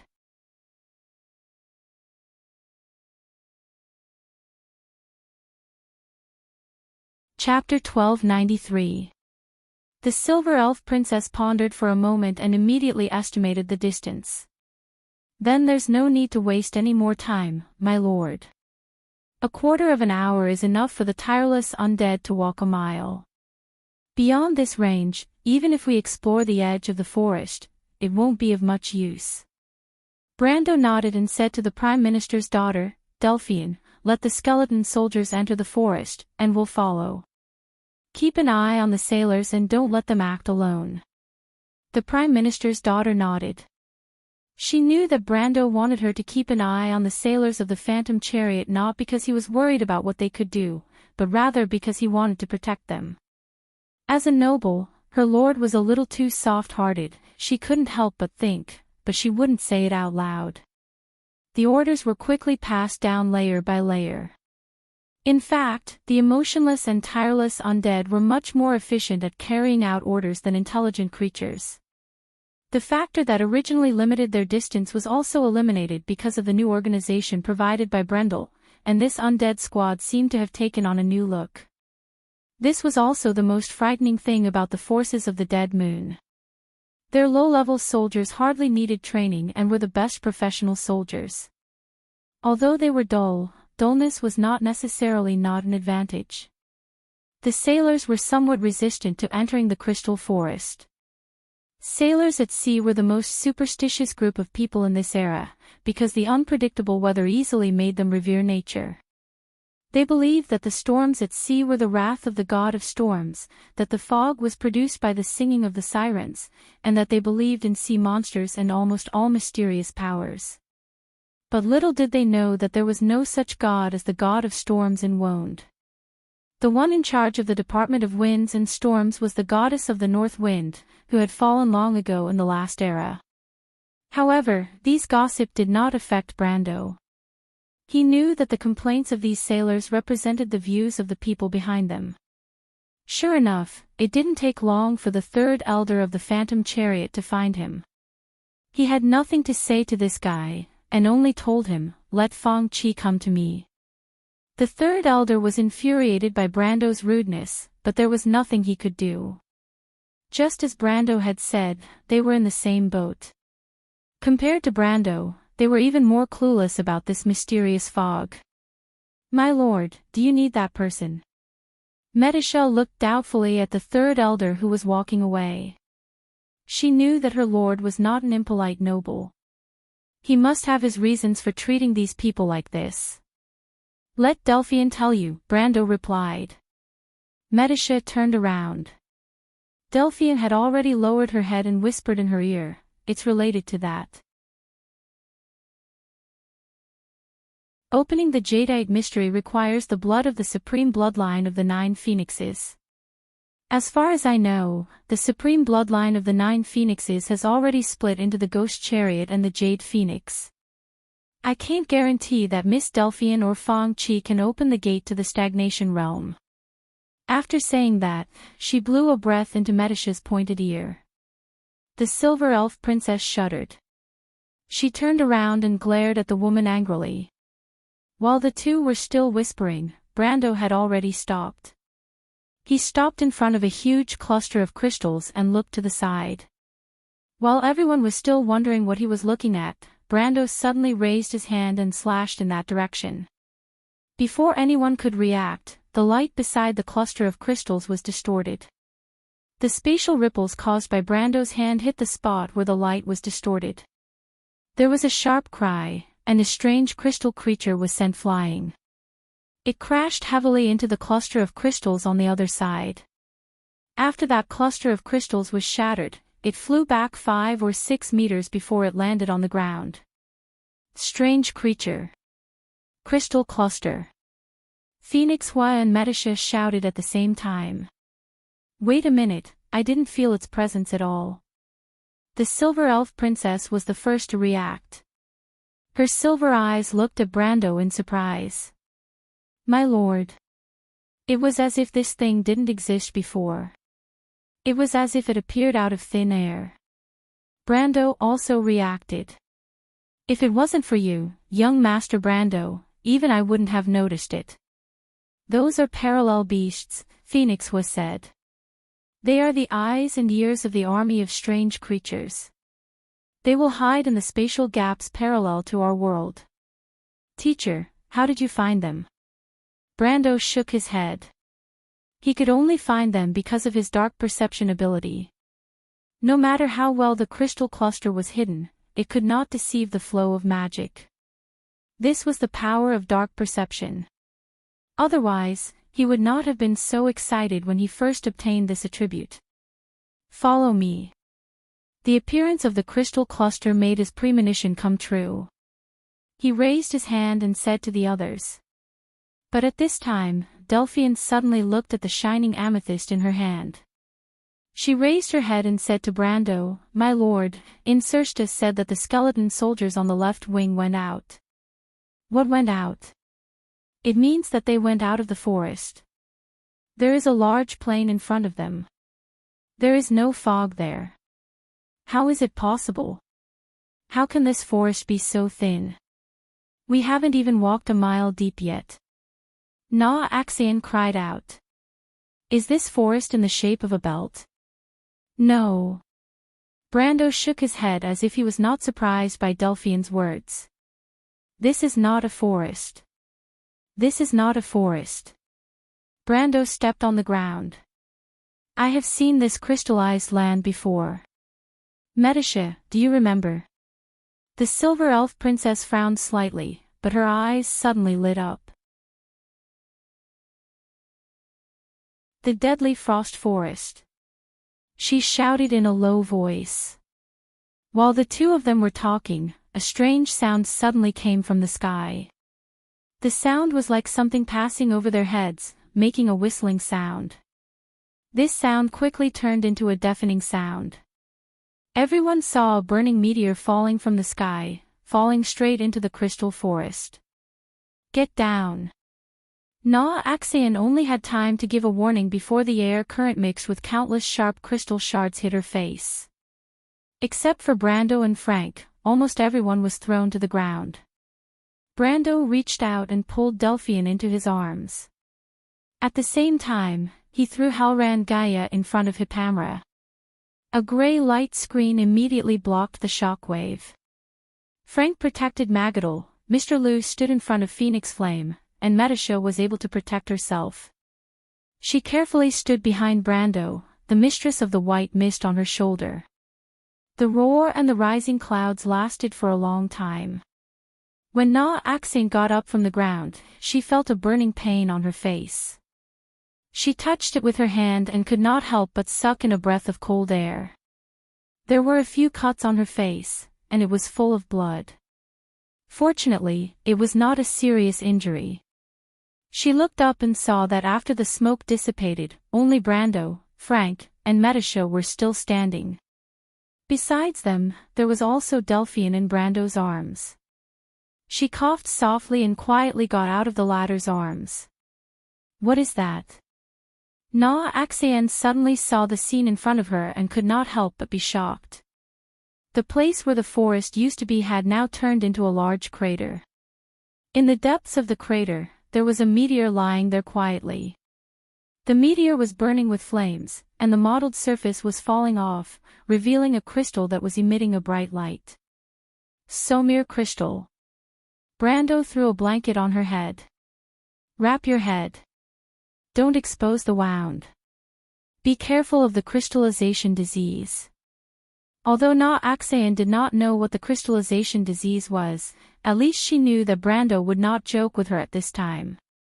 She hurriedly wrapped her face with the blanket, ignoring the tearing pain on her face.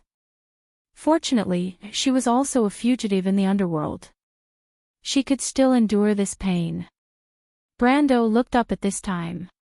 Just a moment later, Frank and Metasha also looked up. "Count!" Insursta's shout came from behind, probably because the communication crystal had lost its function. "Something is coming from the sky. I lost a group of skeleton soldiers." As soon as the voice fell, 7 or 8 black shadows had already arrived side by side. They tore through the fog and swept over the heads of Brando and the others. In the blink of an eye, they disappeared on the other side of the fog. Flying monsters. Although it was only for a moment, Phoenix Hua, who was half kneeling on the ground, also saw what those things were. She anxiously shouted in a low voice, "How is it possible? We have never heard of flying monsters. Be careful, there are more behind." Insursta, on the other hand, was hopping mad. He saw the phantom chariot sailors crawling up from the ground, seemingly trying to escape, but there was still a platoon of skeleton soldiers behind them. If they were separated by these people, it would not be good. It was a headache for him to deal with these useless humans who were more of a hindrance than a help. 1 row, 2 rows, 3 rows, 4 rows of crystal clusters in a formation pierced through the fog and appeared above everyone's heads. Unlike the crystal clusters that were in charge of scouting earlier, they almost immediately began to hover in the air and then attacked the humans near the Somir crystal below. Phoenix Hua, Hippamra, and Metasha almost instantly bounced up from the ground, each of them unsheathed their weapons. Frank also took a step back to protect his granddaughter, a long sword in his hand. Brando looked up. He stretched out his hand, and a translucent curtain wall immediately appeared above everyone's heads.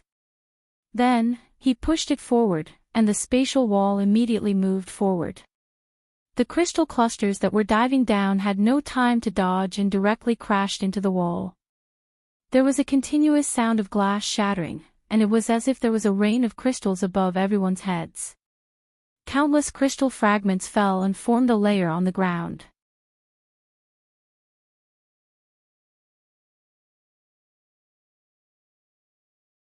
Chapter 1294.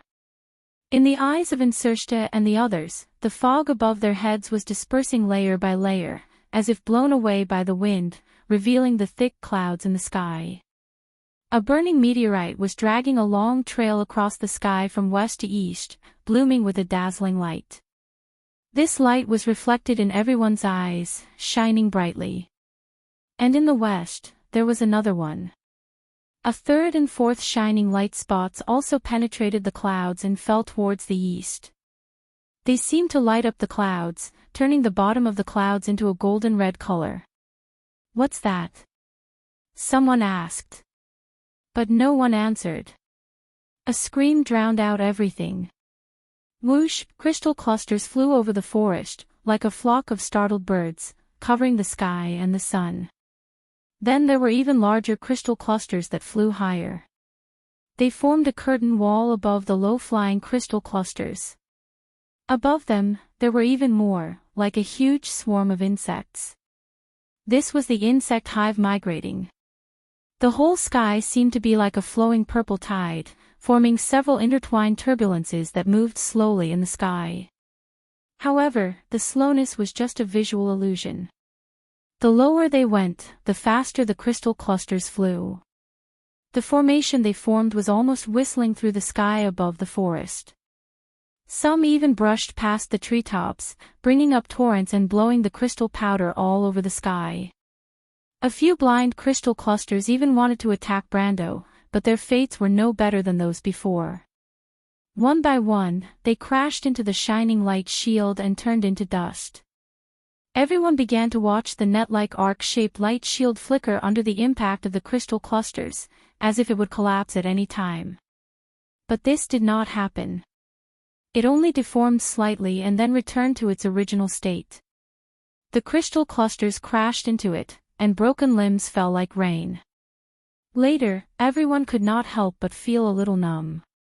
It was as if what crashed into the light shield was not a monster at the peak of gold or at the level of elemental activation, but a net of sparrows. But it was because of this that they were able to watch the spectacular scene in the sky. They stared intently and held their breath, for fear of missing a detail. Suddenly, there was a squeaking sound in the sky. The crystal clusters screamed together.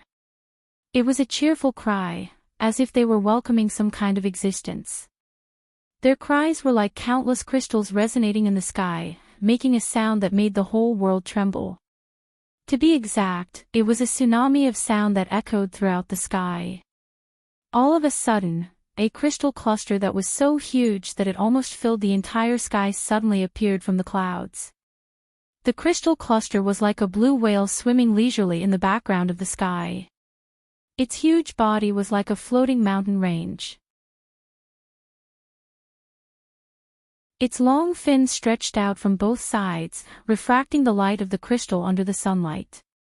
Its long tail swept through the clouds, occasionally revealing a glimpse of its beauty, and occasionally disappearing into the clouds. Enrich opened his mouth wide. Huang Hua heard the sound of chattering teeth. She turned around and saw that the ghost chariot sailors seemed to have been cursed. They were rooted to the ground, and their eyes were filled with despair as they looked up at the sky. They shivered and almost collapsed to the ground. She furrowed her brows. She believed that warriors should never give up hope under any circumstances. However, on second thought, she realized that these people were not warriors. Silently, she turned her head to look at the sky. Deep in her eyes, she could feel the suffocating pressure from the Titan silhouette. "That's Leviathan," Metasha exclaimed in disbelief. "No one told me that Leviathan is actually a crystal cluster. In the chaos of the Sea of Magic, there are many things that are beyond our imagination," Brando replied. Delphine's face was pale. Her fingernails almost pierced into her palms. She barely managed to stand still. The nightmarish scene reappeared in front of her. "Are you all right?" Brando turned around and asked her. The Prime Minister's daughter was slightly stunned. She looked at him with her mouth agape. After a while, she reacted and quickly nodded. "I'm going to the front. Do you want to stay here for a while?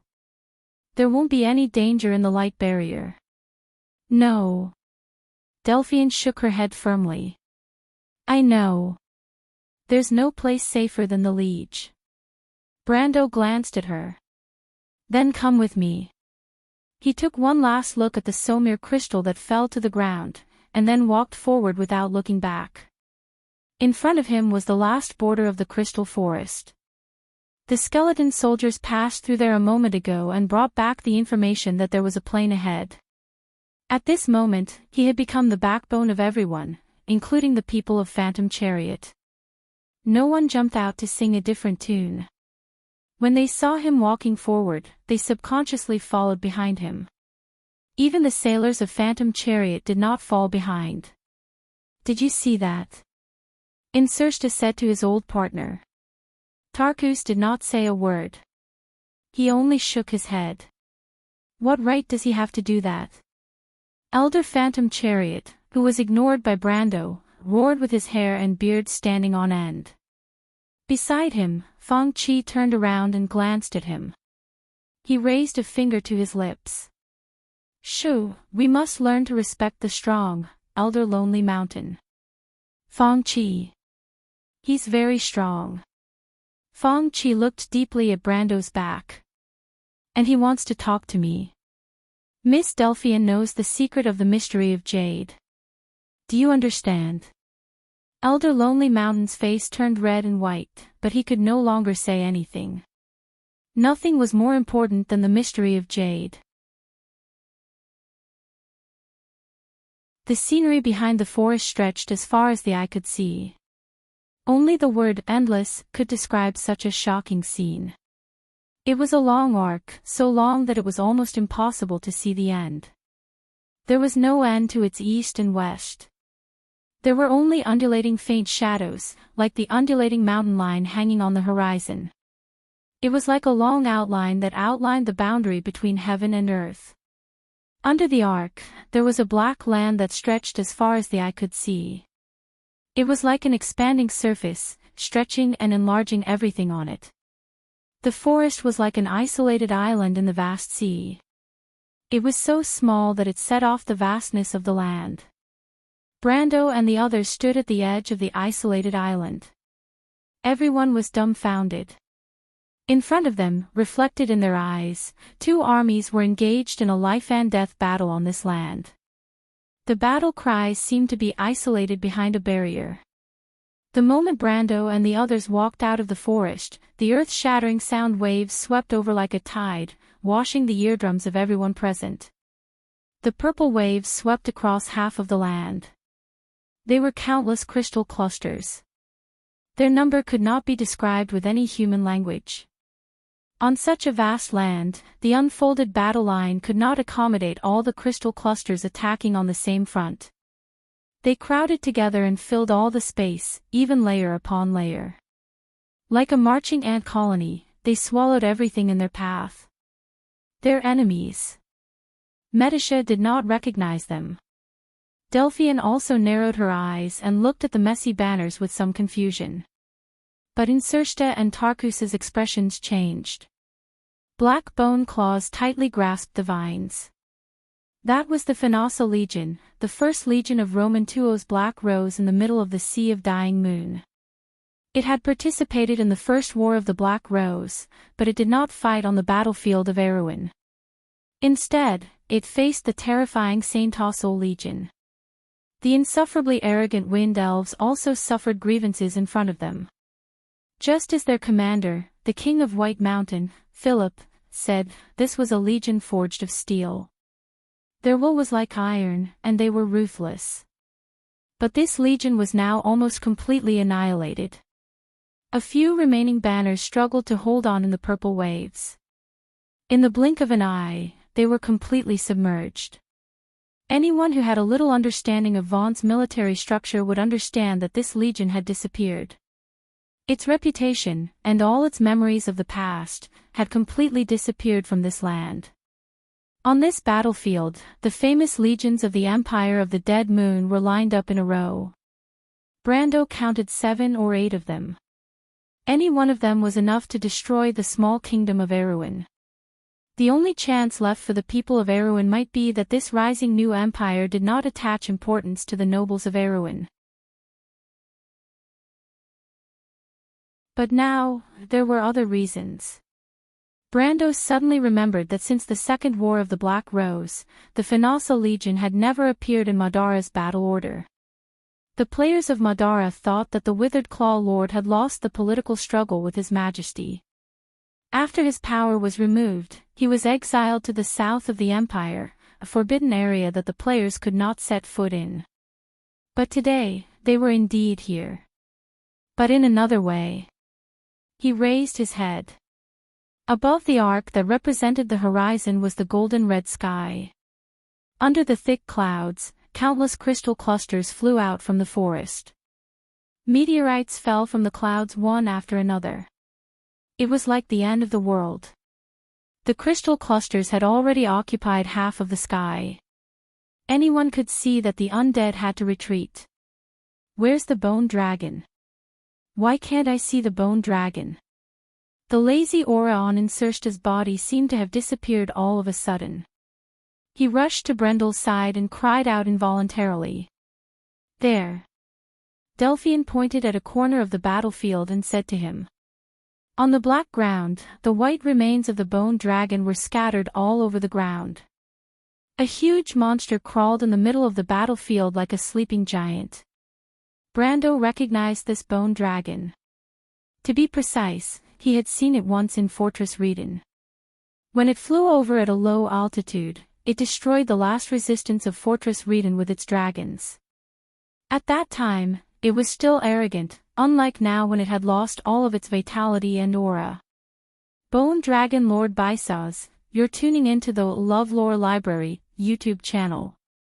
We're so grateful for your support, and don't forget to subscribe to join us on this incredible journey through captivating stories. Your generosity through donations truly makes a world of difference, as it's the primary source of revenue that allows me to expand and enhance this channel for you. Thank you from the bottom of my heart for being a part of this adventure.